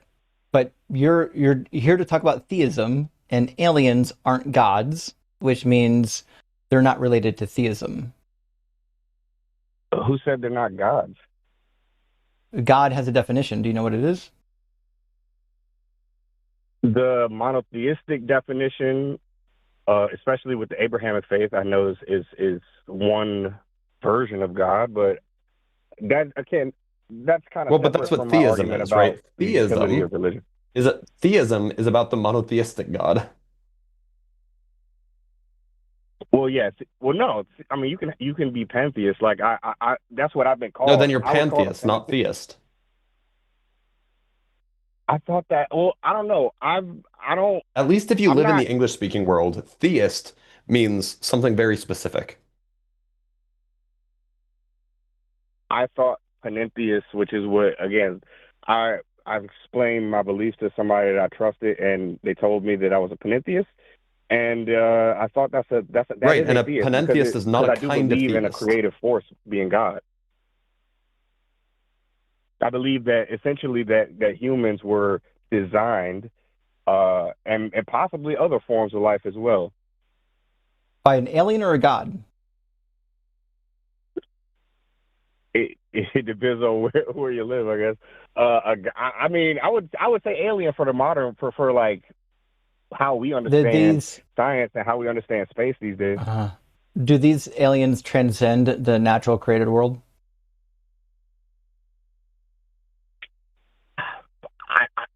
I thought it was interesting when I think that was Blitz was talking about like 5-dimensional objects and stuff. Just need a yes. Just need a yes or no.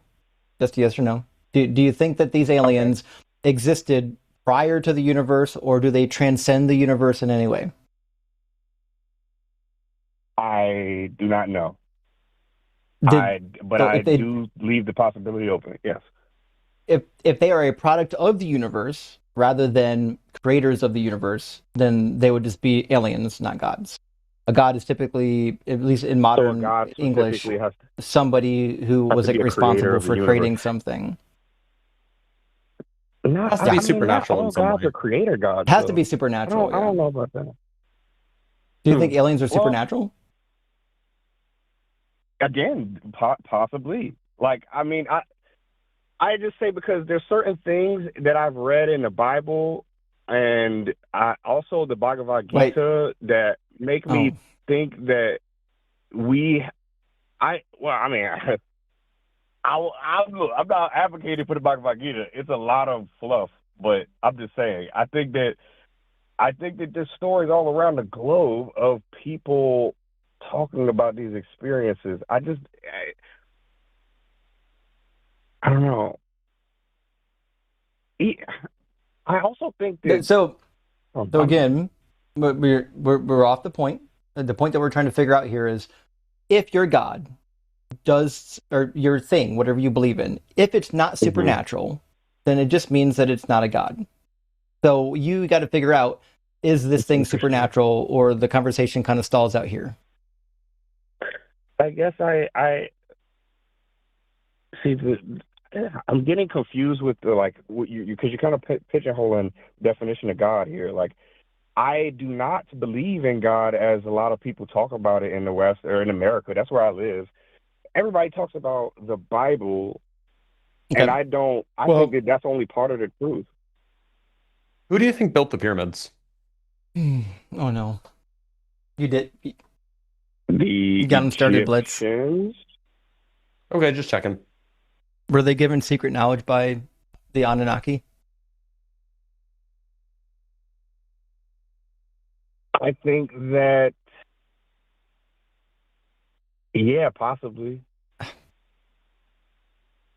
Yeah, but I don't exactly know. I know that there are some very weird, just jumps in knowledge, basically. Can you give me an example? Like when with Greece, basically, Greece itself kind of like came from essentially, like, from what I understand, very nomadic tribes. They were not like super organized, and then suddenly they were like very, I don't know. It wasn't educated. It wasn't sudden. That there were Macedonians, then Greeks. Yeah. Like, there were people living there. All of these modern cities in the Mediterranean, modern countries, started out as nomads, 10, 15, 20,000 years ago. So, but Greece didn't pop up out of nowhere. I don't even think that's the only example, but I just, because like at a certain level, I understand that, I guess maybe the atheist perspective would be that these descriptions of gods are just stories, like metaphors and symbols of other things, which I can understand, like, the Grimm fairy tale type stuff. But also, why is it that every single culture has these kind of stories, and they're not, they're not all what stories? They're not all Grimm fairy tale. They're not all like, these neat little stories that you learn a lesson from. They're not all like that. A lot of them are But essentially they sound like I don't witnesses think we now. know what you're talking about right now. Well, in the case of Christianity,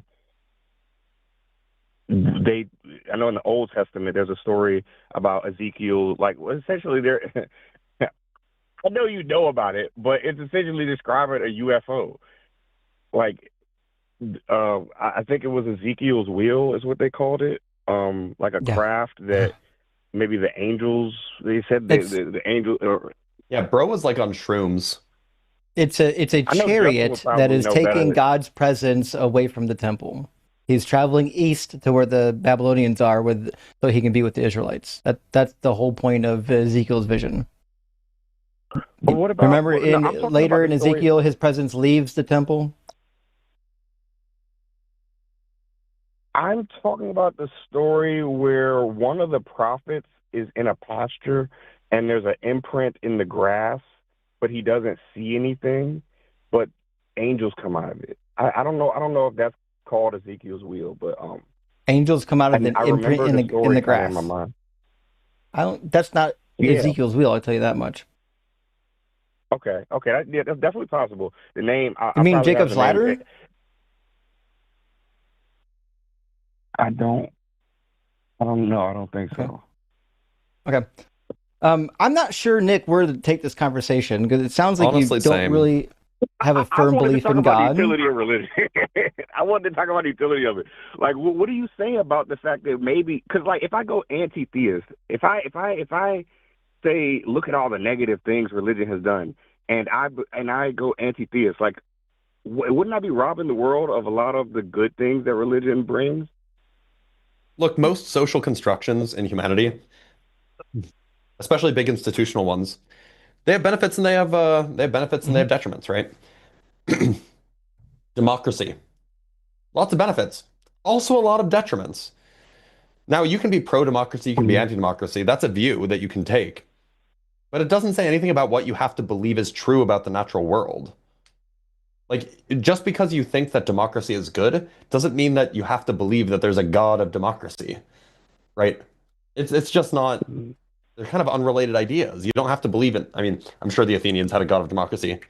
I'm Googling now. There probably was one. I think Athena herself Although, may have been. Blitz convinced me that there. I guess. Oh, it was like the democratia is divine wild. personification of democracy. Also, Athena was pretty involved in that. Well, I'm glad you guys took the call at least. I wanted to, because this is at the core of like my divide, and I think a lot of people's divide when it comes to religion, especially in the modern day. Not only do I have family that I have seen religion help, but okay, cool. Religion might be helpful for them. That doesn't mean that you have to lean towards theism. Yeah, but I see the utility of it in a sense of like propagation. Like, if I am going to have a family, I would want a set of guidelines, even if they're not all right. I can address them as they come up. In you the can't make lives. your own list. Like, I just. Yeah, I mean, I can. I guess what I'm more so want to introduce just like this probably sounds a certain way, but I think the religion has utility because there are people who cannot understand abstract concepts. There are a lot lot who function in Religion a way. is the opium Like, of the I've heard masses. Yeah, people- I agree. Mm-hmm. I've heard Christians, right? I've heard Christians say that, if I wasn't Christian, I would be in jail. I would be like crazy. I would kill somebody, like something like that. And, for a long time, I did not. That doesn't mean that you have to creeped me believe out. theism is true. Even when I was Christian, it creeped me out to hear that. But what I have realized since then is that it is true for a lot of people, actually, that without religion, we would have chaos. What? So Cool. Why you does that grapple mean with that theism is true? Even knowing that there may be pieces of it, or not even maybe, there are, in fact, large chunks of it that are untrue. Even if I know that, And even if I know that there's kernels of truth in it as well, what? Nick, I why? guess there's a divide. What does this have to do with whether or not the claim of theism is true?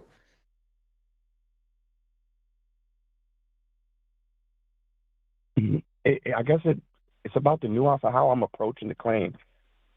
I don't think it's an absolute truth, yay or nay. This book is right, this book is wrong. I don't see anything like that, really. There are yeses and nos. Religions make many, several thousands of pages worth of claims. And I can see the merit in the claims that have obvious utility. And I guess what tears me is like, I also see that I don't believe it's divine necessarily. I don't believe that even if there were aliens that created or were involved in the creation of humanity, I don't think that gives them some kind of omniscient authority over me. But there are people who need. I don't care about people. I care about you that and your beliefs. And I have to live in the world with those people. Yeah, that doesn't mean that you have to share their beliefs. I have to live in the world with them too, which is why I do these shows, is because I want to share the world with people who don't believe nonsense.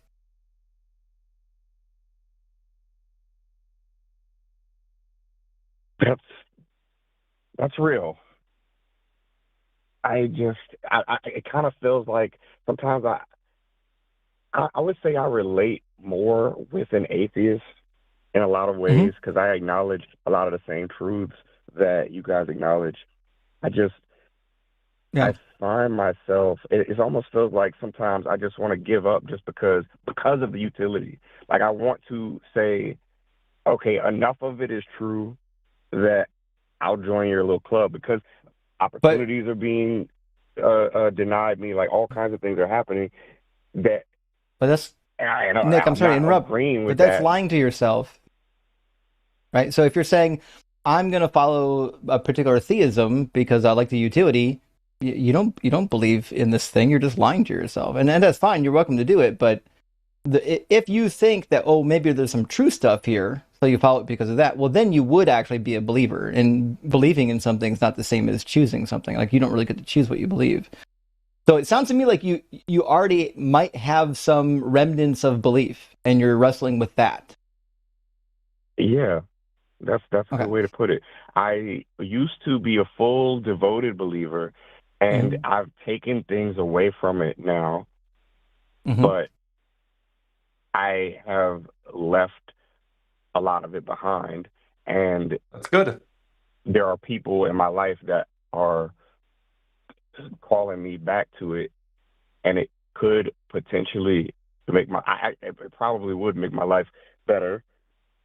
And I don't know how to keep my mouth shut. Like it's not going to work. I don't know. Look, I mean, it could potentially make your life worse too. I'm a yapper too. I have a hard time keeping my thoughts to myself.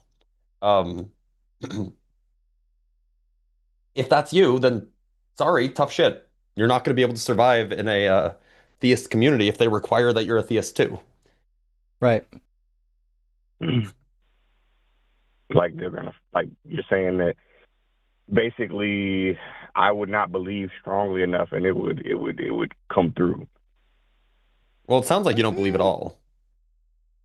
Because there's some things I do believe, but I think what I'm hearing you say is that there would be enough of a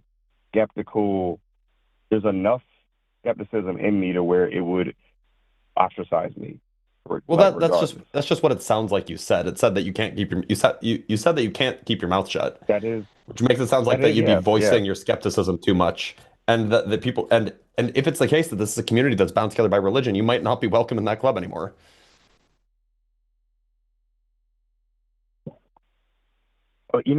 So another thing I should add is that one of the main people who is offering me things to become Christian again, he's my boss. In a that's a power dynamic. You should get out of there. You should get out of there ASAP. And I don't mean quit. What I mean is just like distance yourself from him.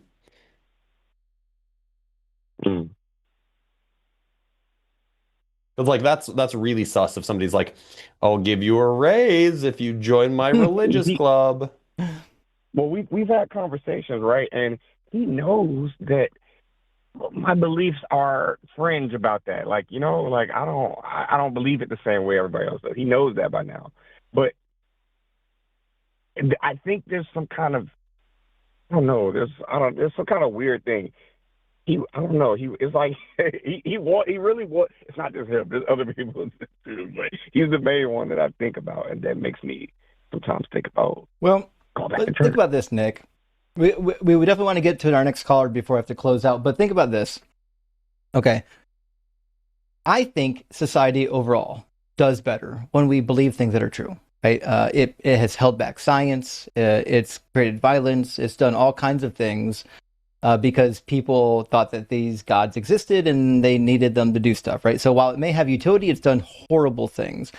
But when we did learn truth, right? When we learned how the human body worked, we could start repairing it, right? When we learned how the planet worked, we can start utilizing resources more efficiently so we don't destroy it, right?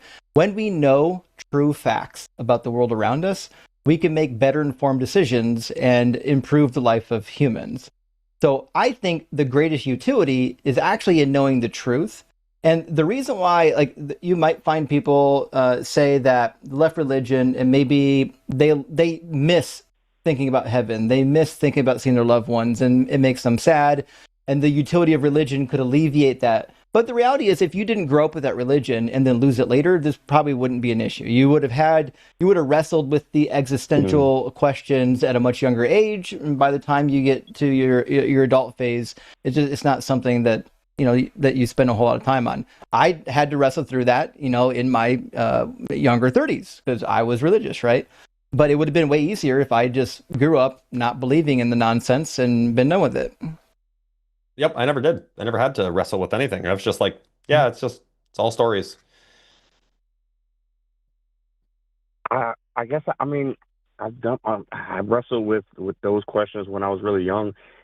It's been a journey, man. Like I started reading the Bible when I was 13. I got sent to a school where I didn't have TV, anything like that, and I read a lot of the Bible there, and that's when I began to question. But I was still Turns out always reading the around book makes you people- question the book. Yeah. Well, yeah, there was a lot of things that I could understand at that time that didn't make sense. And I knew they didn't make sense. At least they didn't make sense back then, but I kind of, even those things. Anyway, I've come back and forth with it, I guess. But I'm sorry. Nick, so I don't know you're totally fine. There's a delay. I'm not, You're fine. Look, Nick, all I'm gonna say, and then we'll probably let you go, is it is true that you miss out on some social experiences when you leave religion. That's true. Going to church every Sunday is a social experience that you will not have. But you can often find ways to replace this. You can often find ways to gain social capital in other ways that are not that are either explicitly secular or just kind of a-religious, like they just don't involve religion at all. And you can fill those holes that you may have found lacking. Maybe your boss doesn't want to do something. Maybe your boss doesn't want to take you bowling. Well, you can go bowling with your other friends, right? So all I'm going to say is that don't be afraid of missing out on the things that you would lose if you didn't fall into religion when you can fill those holes in other ways. Mm-hmm. And there are often fun ways to fill holes in secular communities. It's true. I thought that I would lose all my community when I left church. It turned out it wasn't that bad. And Justin found out all about filling holes. That's a truthy truth. I appreciate that, man. I appreciate everything. All right, Nick, thanks for being here. Y'all have a good evening, man. I appreciate that. Take care. Gave me thanks for calling in. A bit of an edge on that. At least I'll try to with him. I'll consider the distance thing. I'll see how I can figure that out. There's nothing wrong with going to church with your friends and family if you love them, right? But all I'm saying is doing that doesn't need to lead to you actually believing the nonsense. Because it's you can support your family and still not believe this stuff. Yep. That's what I do. That's real. Yeah. All right. Take care, Nick. Good to hear from you. Thank you. You have a good one. Peace. Cheers. When we got to Ancient Aliens, I was starting to wonder where this call would end up. I think we did better than what I expected. We Me do have too. another theist in line, though, Cody, right? I actually think I know who Cody is. Oh, okay. But Cody's a good faith interlocutor. If this is the person I think it is, then Cody's chill. Okay, so we'll bring up Cody. Cody is got science questions, so this will be for you, Dr. Blitz. From Tennessee. Once we get them loaded. Hi guys. What? Hey, Cody, Hi, you're Cody. on the Hang Up with Justin and Dr. Blitz. Okay. You got some science questions for Blitz, it sounds like. Yeah. I think I confused your screener a bit. Okay. My whole thing is that they don't have to be mutually exclusive. So I guess the best place to start would be there are a certain set of individuals in both groups that have this shall not die high horse of like arrogance of not wanting to come any distance across the bridge to the other side. And I think that causes most of this, because I'll break it down with simple stuff. So just like the basics, like let there be light, the Big Bang. Then followed by behind that, immediately, the only thing it says in the Bible specifically about God himself, other than later on called himself an alien. He called himself but it means he's from not here. Before that, you have, I am the Alpha and Omega, the beginning and the end. I am. You're saying you believe that let there be light is a reference to the Big Bang. I believe that there is a correlation. I think that light wasn't the first thing kernel of truth that is existed. a Venn diagram. Right. Light wasn't the first thing that existed, that's the thing.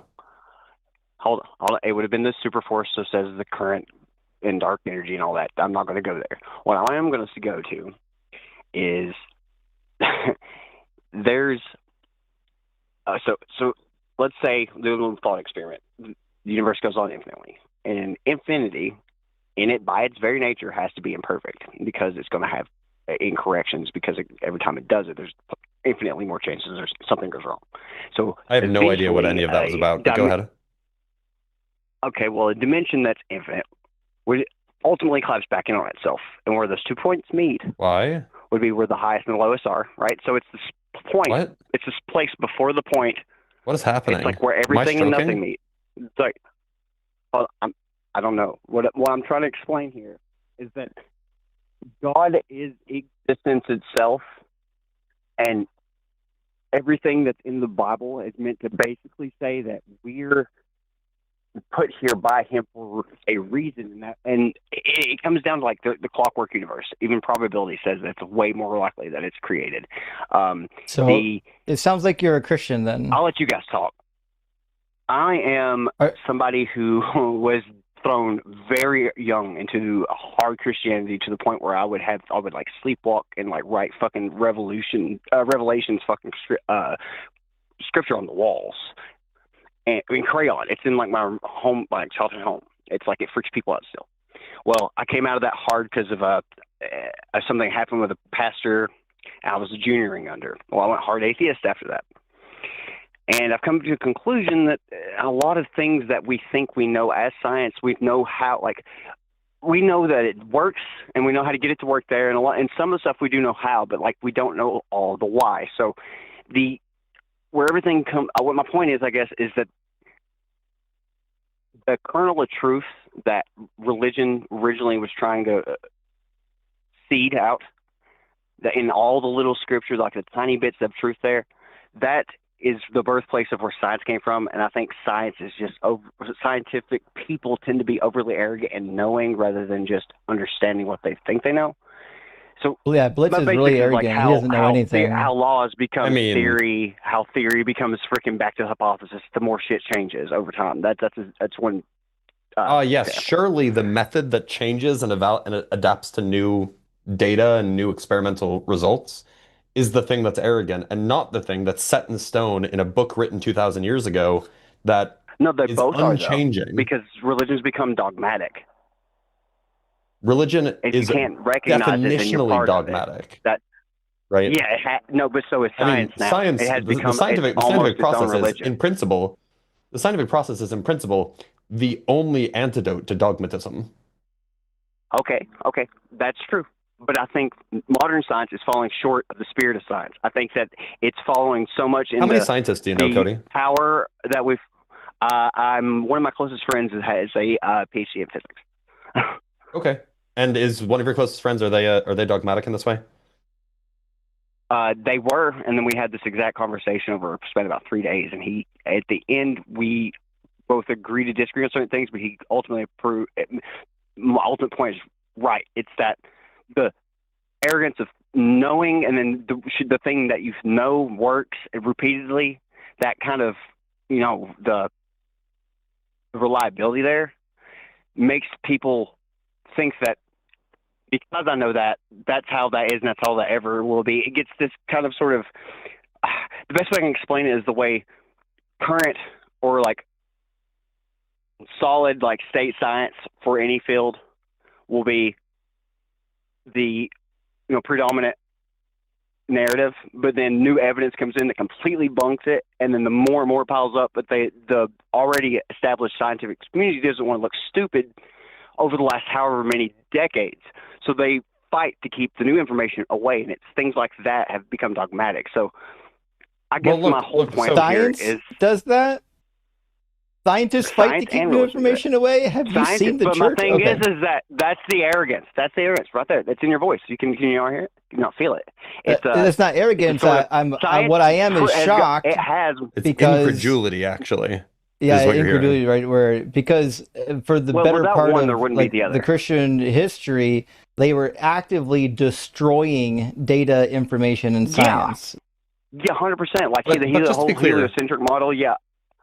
I know. Just to be clear, this whole account that you're giving of like, oh, there's some paradigm, and then something new comes out that completely, completely overturns that paradigm, and then scientists resisted at first. To say the point is that the reason why scientists resisted at first, at least in principle, is because the reason there was some paradigm, the previous paradigm in the first place, is because that paradigm really well explained the data. It was really well supported. And so it takes a lot to overturn something that's that well supported. So of course there's going to be pushback. But the point is that the spirit of trying to find the truth.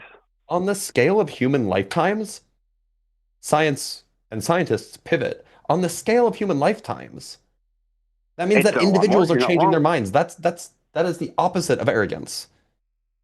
Okay, but here's the thing. Individuals.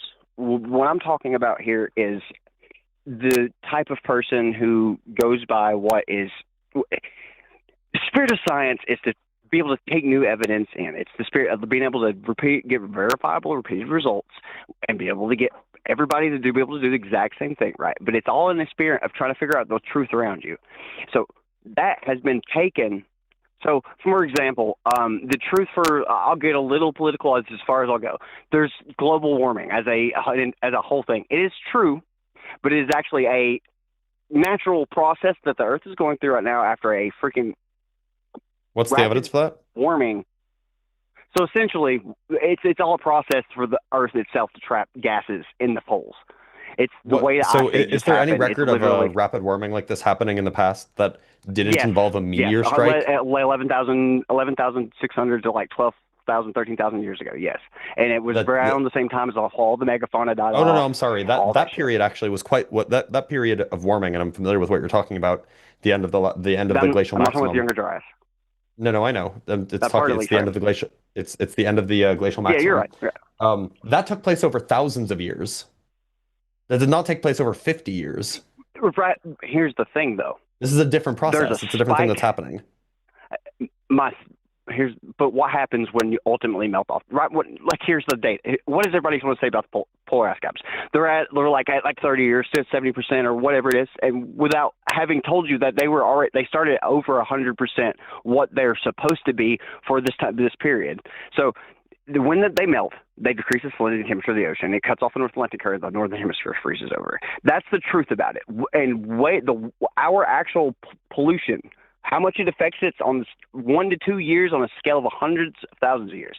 So all of the like the agenda type stuff that's around that is merely for gains, and they're using science dogmatically to the point where now it's like if you even argue against climate change, it's real. We can't do shit about it. It's my opinion. There, I mean, like by the way, I'm looking at a plot. I'm looking at a plot of the temperature over the last 20,000 years. Is it from those ice cores? Nothing. Yeah. Are you looking? Yeah. No. There is nothing that is even remotely close to the speed of the temperature increase that we've seen in the last 100 years. Yes, there is. It's over. Okay, it's like 5 to 10 degrees over like a 10-year period. It's been like 1 to 2 and over like a 30. Okay, give me the source. Almost 3, like a 30 to 40-year period. Give me the source. What sources? This is from. Yeah. I'm not in front of a computer to give you the sources. I couldn't. What would this be? HTTPS semicolon freaking backslash. Like, how would I do that right now? I don't know. You would give me the name of the paper. My sources analysis, are the Arctic freaking ice core samples taken when they tested the trapped ice, the trapped air in the ice, where they tested freaking levels and basically figured out that it, as is the current usage of what climate change is completely abhorrent to the actual numbers. So okay, so what they're trying to do now is kill off. You can't give me a source then? Kill millions. The source I just told you, the study, there was an ice core sample study. Okay, so give me the source. What's the name of the study? What's the name of the authors? Give me something. And this is stuff that I've read over the last like at least 10 years. Okay, so you can't give me anything. I would have to get with you. No, I could get to you post, and after I find it and link it to you. See, that's the thing. I don't have a freaking cerebral implant. I could just send it to you. I'm on my phone in a place where I could talk to you. Like, how can you ask somebody for sources when it's like not a prepared debate? I mean, you brought it up. I assume that you had them. I'm saying that this whole time I've had a spirit of like, it's been humorous to me and fun. Whereas there's been a little bit of I would say backbiting in like I'm stabbing you personally. It's not you personally. Is he cutting out for you, Justin? Yeah. Because audio just got a lot worse. Yeah, it's okay. Have a good night. Okay. I'm going to be the wackadoo. Okay. Also, I'm not sure what Cody you know, but that guy sounds cool. It is a different Cody. Yep. Oh, for sure. I find it doubtful. Just know the guys that... Thanks for calling in. Just to say that it is, or that you know for sure, that there is nothing. Like, the absence of proof is not proof, right? There's so many correlations that, like, the arguments that atheists and theists use, that if they actually... The atheists read the theist scripture and actually like looked at it from a theist standpoint, would be like, oh, well, this is really saying what I'm trying to fucking say. Like God, like a day for God. I would disagree. I've read the scriptures very intently. It lasts in infinity. One day could, a moment can last in infinity. A single second could go by. That's a misreading of the Bible. You're misreading the New Testament. The New Testament says that a day is like 1,000 years to the Lord. It's referring to how like time is different to God because he exists eternally. Oh, well, or he's a higher dimensional being that doesn't experience time linearly with space, and he can just go through it at any point. No, if he didn't experience time, he would have no causal power. He wouldn't actually be able to do anything. Unless you think time's emergent. Yeah, that's what I'm saying. Well, it's kind of like accidentally freaking setting up a bunch of rules and then they all coming alive and you can't fucking do anything about it. That's kind of how I think God's happened it. I honestly think we're a fucking goddamn... So God is an accident? God is an accident? No. We're the accident. So God made accidents and we're the accident? Then people want to go to simulation theory after that, but that's just lazy because it literally just leaves the question. No idea what he's talking about this point at all. I don't think the guest has any idea where we're going either. Okay. I just think you're confused. How do you feel about the overall, they're not mutually exclusive? Because I think there's some truth. I don't think anyone knows what you're talking about at this point. I think there's some arrogance to you right now. That's why you're crashing out. It seems like you're the one crashing out, not us. The level of science denial here is... You definitely did crash out. At the same time as saying What, that science and what religion define crash out? are not mutually exclusive, Excited the level of science denial is hilarious combined with that statement. It's not Like, science clearly, denial. apparently it What I'm is. trying to say is that no, what I'm saying is that they were coming from a place of truth. That without religion having been born, the science. Okay, No, I mean like the astronomy science denial was like the itself. climate It was change born stuff. church. But you know what? You know what's extra funny? I have a hang up button. Oh, look at that! Isn't that great? That's crazy. But who knew? Who knew? He wasn't crashing out though, Blitz. He was not, crashing out. He And was definitely just not doing science yelling and denial either. shouting. Yeah. Oh well. Should we take our last caller, Joseph? I suppose we can, as long as it's quick. I need to eat dinner. It needs to be a question and not a preach session. But Joseph, welcome to the Hang Up with Justin and Dr. Blitz. Your tag says that you help explain tools, or you need help explaining tools. Can you fill us in? Sure. Thanks for taking my call. Mm-hmm. I am a deconstructed Christian. Took like about 20 some years, and I often avoid like challenging people in their faith because I just find it's not very productive. And but just this morning, I had the opportunity to talk to a neighbor, and it went down that road, and she was open and intelligent enough to think about things. And I was trying to explain to her the tools we can use to determine truth. And I was, talking to her about logic and how science builds on logic and how math is kind of a way of sort of a language for explaining all of that. And I wasn't doing a very good job of explaining it. And so I thought it would be interesting for you two to kind of take that on and, talk about how you would look at equipping a person of faith, someone who believes in things that are unfalsifiable, to begin to think correctly. I think it's different for everybody, but one of the things I typically do is if they're basing their decisions on like faith, I would explain to them, like, if you think faith is valuable, what about the Muslims who have faith in Muhammad, the prophet? What about the Mormons who have faith in Joseph Smith, right? It seems that faith just can't be a vehicle of truth because all the religions have faith in something, and Christians think that they're the only right ones, right? So if that's the case, then faith seems like a useless thing. You got to try something else, right? Well, what's the next thing? Oh, well, we can observe, test, make predictions. Well, that starts sounding a lot like science, right? Yeah, where I'm going specifically is trying, like so many people just don't even have a foundational understanding of what is logic, what is science, what is math. Like those are kind of hard things to describe to someone. I don't think that you need to go into logic or math to do science. Right. Like realistically, like if you want to actually do science properly, sure. But if you just want to get someone to start thinking about the world in a rational way, you don't need to start talking about laws of logic and inference rules and, like quantitative data analysis. You don't need any of that. You just need to get somebody curious enough to think about ways that they can investigate the world without relying on faith. Mm-hmm. And that's really hard because most people are just fundamentally uncurious. I don't want to say that. That's not true. A lot of people who grew up indoctrinated in religious traditions often have like a defense mechanism against curiosity that was kind of instilled in them. And that's hard to beat around, hard to get around.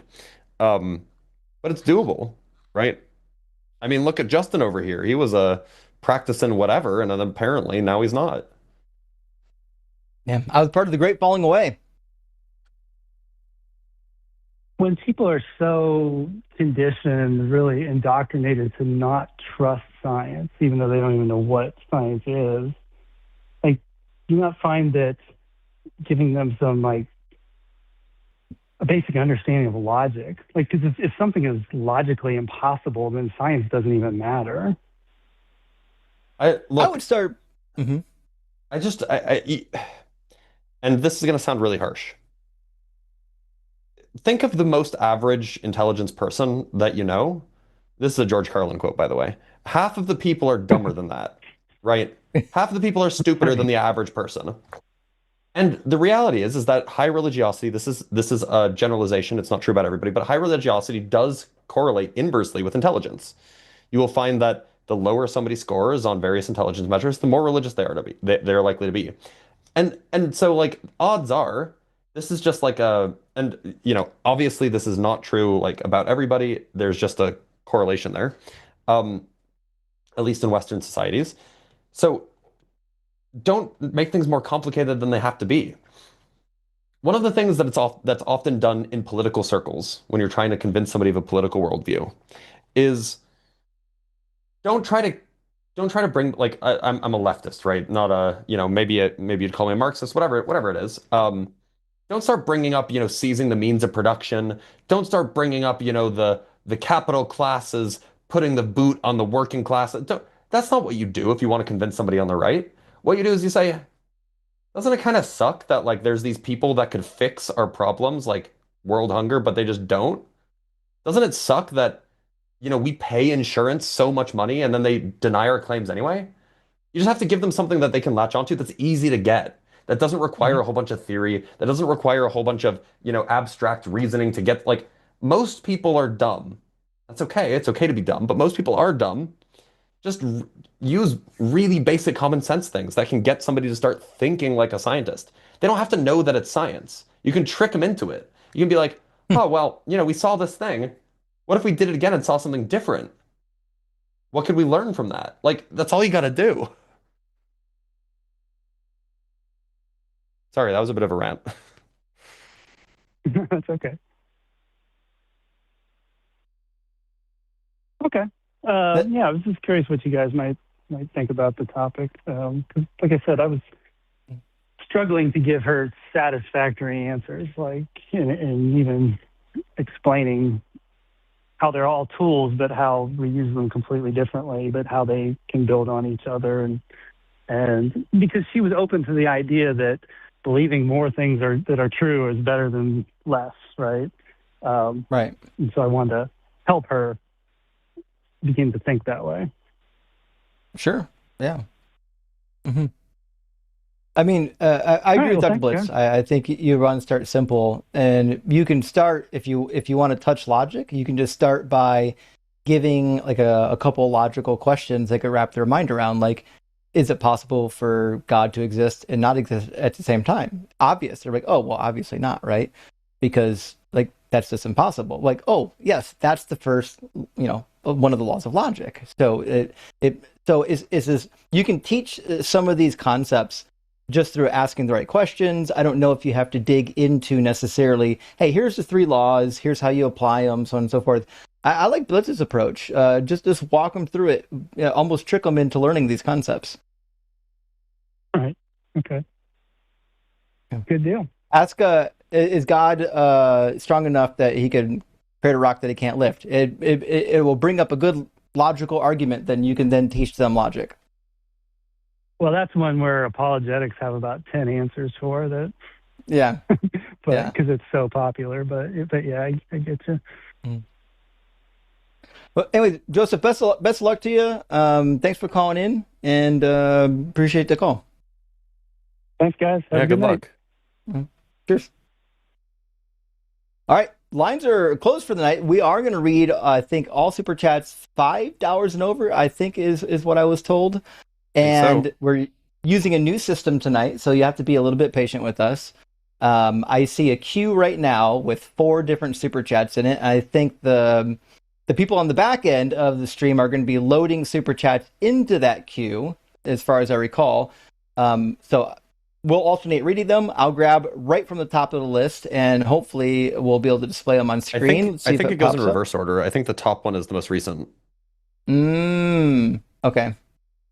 Well, I just grabbed the one off the top. I did hit the send, and I don't see it sending. Give me 1 second to see. I could refresh my browser. Oh, there we go. We got it now. Hey, Gretchen, thanks for the $10 super chat, friend. Hope you're doing well. Question for both. Which one of your respective chat moderators would win the Hunger Games and why? You said any question. Love you both. Mwah. Well, thanks, Scratch. I appreciate that. And if there's going to be a Hunger Games, I think you're going to be near the top for sure. Feisty. But if I was going to place a bet on anybody, I'm going to place my bet on Carnage. For me, I am legally obligated to answer Lilith. Fantastic. Good choice. Good choice. Our next super chat, hopefully, there we go. Popping up from Astronova for $20. Thank you so much, Astronova. Oh, I think this is Dr. Blitz's read. I apologize. I mean, you can read them, but I'll read it. From Astronova saying, I appreciate you both. Thank you. God, I can't read it, apparently. Thank you for all you do to help people break free from the cult. Look, I'm just here for the love of the game. I don't care about any of you guys. I just love the fight. No, I kid. No, I really enjoy trying to help people get loose from these harmful religions. And Pure Reform, thank you for the $10 super chat. Says, I saw this documentary once. Maybe you heard of it. Ancient Aliens. We Are Jimmy Snow. Listen, Indeed. Ancient Aliens has been messing up Americans' minds for a while. It needs to stop. Honestly, they need it. Like, it was probably okay. Look, I don't know how the First Amendment works, but it was illegal for that to be on the History Channel. This is not a history. There should be laws against this. All right. Next up, we have Joshua Everett. Trying to send this, making sure that it's going up. Sure, we don't know the why for everything, but for the ones that we do know, the answer has never been magic. That's a fair point. Yeah. The number of times magic has been the answer is 0. The number of times physical stuff has been the answer has been every time. Right. Yeah, that certainly is the case. And we've got a $10 super chat from Simeon Urchin. Good to see you, friend. Says, guarantee Cody's PhD friend agreed to this weird, arrogant, dogmatic science talking point just to get him off his damn back. He said he pestered him for 3 days. I'd say anything to shut him up. I agree, actually. If Cody was pestering me for 3 days, I'd be like, brah, and I'd say some shit to end the conversation. That's probably what I'm thinking I would do. Yeah, the patience is not so much. From Ashandarai with the $5 super chat. Haven't seen much of Dr. Blitz due to schedule conflict.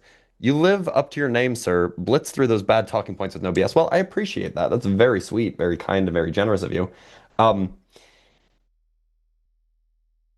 It wasn't chosen. It's my actual name, so. Yeah, it's a great one. Yeah, it's pretty great. Next one also. Wait, hold on. Did it load? I don't see another one. From Simeon. No, sorry. It's listed here, but it's listed in the queue and out of the queue, so it's just in here twice. I apologize. I think we did get some super chats at some point that may not have. Oh, we have some from over here, which I can send from the vertical. I want to say one from Thar Pinup with the $2. With the $2, which I guess we can read it because I clicked it, and we only have a few. Yeah. That fair? Already up.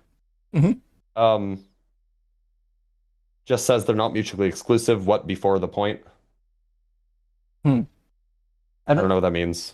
Yeah, we don't have the what there is referring to, unfortunately. So I'm not really sure. But we do have a $5 super chat from Stomp. It says, Exodus 21:16 says, if you steal a man and be caught, you will be put down. How do you respond if a theist argues that this verse condemns slavery? Well, obviously couldn't, because God would be directly contradicting himself. The same book says you can sell your daughter as a slave. In fact, the same chapter says God literally commands you to keep slaves. In fact, both the women and the children that are born to a temporary slave. So it wouldn't make sense for God to say, hey, you can have all these slaves, but also don't have slaves. So this is specifically referring to kidnapping a free person and making them a slave. And that's not how everyone became slaves in the ancient world. It did happen sometimes, but the majority of them were slaves either by birth, by financial hardship, or by war. Or you were sold as a concubine. By the way, there are ways that, like, there are crimes that it's illegal to procure a thing, but then it's legal to do the thing, right? Like, at least for a while in the States, it's now changed, but at least for a while in some states, it was illegal to grow a certain plant, but it wasn't illegal to smoke the plant, right? Right. And so you couldn't take that as as saying that the government is against that plant just because you can't grow it, because they're endorsing you smoking it, right? So you could say, oh, well, you can't capture any slaves, but if they're born if they're born to your people, then it's fine. Like, it's just saying that you can't capture them. You can't capture new ones, maybe, even though what Justin said is correct about the whole free people. Nevertheless, I think we have some super chats that didn't make it into our chat aggregation system. I can see them because I'm mod on the channel. So let me grab some of these chats. So we've got one from Jeremy that says, y'all go and check out John Cohen as well. Agreed, John Cohen's great. It says, he's great. Happy to be here, though. First time chatting this show live. Hello, everyone. Well, Jeremy, thanks for being here and for being here live and for supporting the show. And also from C Design, good to see you, C Design, says altruism was modeled over 60 years ago with Hamilton's rule, and in game theory, C.S. Lewis popularized this common evolution in incredulity about altruism. I find the you never read C.S. Lewis because you never were a Christian, but I find C.S. Lewis's argument for moralism, altruism, I read the Narnia books. Much better, much better. Don't read his apologetics. They're weak. They're really, really weak. But what are you going to do? We do have another super chat. I think it just came in from Skeptics and Scoundrels. Good to see you, friend. It says, regarding the Cody caller, here's $1 for each of my surviving brain cells. Great show tonight, guys. Yeah, that was rough. Was it a great show? I feel like I've gotten dumber. It was great for the audience, maybe. It might have punished you. Yeah. However. Hopefully you won't be so traumatized that you can't still get some sleep tonight. No, I'm not sleeping. If I sleep, I will have nightmares. Fair. I think there's also a super chat from Ontological Shock that got bypassed by the system. Revelation 21:4. God will wipe away all the tears from their eyes. There will be no more sorrow, nor crying, nor any more pain, etc. How exactly could Matt Dillahunty be tortured in heaven? Well, yeah, that's the case. Revelation 21 would say the opposite. If you're in heaven, there is no more pain. There's no more sorrow. It's not a place that you would not want to be in. It looks like there's a couple in the main queue that got missed. From Puriform, again, it says, Gohan, can we get a trans rights? I'm sorry, can we get a, and then quote, trans rights are humans' rights? We carry the line. Yes. For Gohan, you can get from us, trans rights are human rights. And if you disagree, Gohan, you can go stuff it. Maybe don't use she, her pronouns then? Wait a minute. Yeah. I don't know Gohan. I don't want to cast aspersions. Just Frame says, question for Blitz. That's a nice degree you've got. Where did you get it? And where did you get it? At the nerd store? I did get it at the nerd store. Don't make fun of me because I go to the nerd store. By the way, the nerd store is, at least when I was in college, was called Pop Culture Paradise. And it's where I went to play Magic the Gathering. It was the nerd store. Okay. That's fair. Zach Penetroff, good to see you, says the line should make a pilot for a new sitcom about the antics of an atheist pope holding out for Pope, or some title. That'd be really good. I would watch, for sure. And we also have a question for Blitz from HP Lovecat. It says, question for Blitz, if we could produce enough antimatter to recreate Little Boy of Hiroshima infamy, what would that kind of blast look like? It would be almost entirely gamma rays. Okay. Sure. You'd probably get like an explosion, or like a shockwave in the normal sense that you would get from a bomb, because it would heat up the air extremely quickly in the surrounding area, and that would produce a shockwave. But it's hard to say how big the shockwave would be, because most of the gamma rays are just going to pass right through it. I've got 3 more super chats that missed our system, and then 2 more that just came in. From Knights Who Say Knee, great to see you tonight, friends. Says, I remember feeling so old at my high school graduation. 5 priests congratulated me, and not one winked at me. Rock hard for Doug. That's what I'm talking about. That's brutal. And then Velena says, I got hatred from radical Christians. The question, humans did paintings and art from cabbage? Why no paintings, art of Jesus at his time period? Okay, so I agree. The fact that we have no archaeological data nor artistic data of Jesus from his time period, other than I think the Alexamenus drawing where there's like a donkey on a cross. If he was real, you would think there would be something, anything, but we just don't have it. And where is Waldo? Thank you for the super chat. Says top 3 channels I recommend: Nick Minuteman, World of Antiquity, and Stefan Milo. I don't know. I don't know any of those channels, but I might have to check them out. Thanks for the recommendation. Okay, I'll check that one out for sure. I don't know about the other ones, but. And from Josh with an additional super chat says, "Decent show tonight. Thank you." Well, thank you, Josh. Thank you. I feel like that came in almost twice. Last one from Frey says, "Love you guys both. Next time y'all host the Hang Up, maybe use the Hang Up button more." True. We weren't true to the show because we only hung up on one caller though.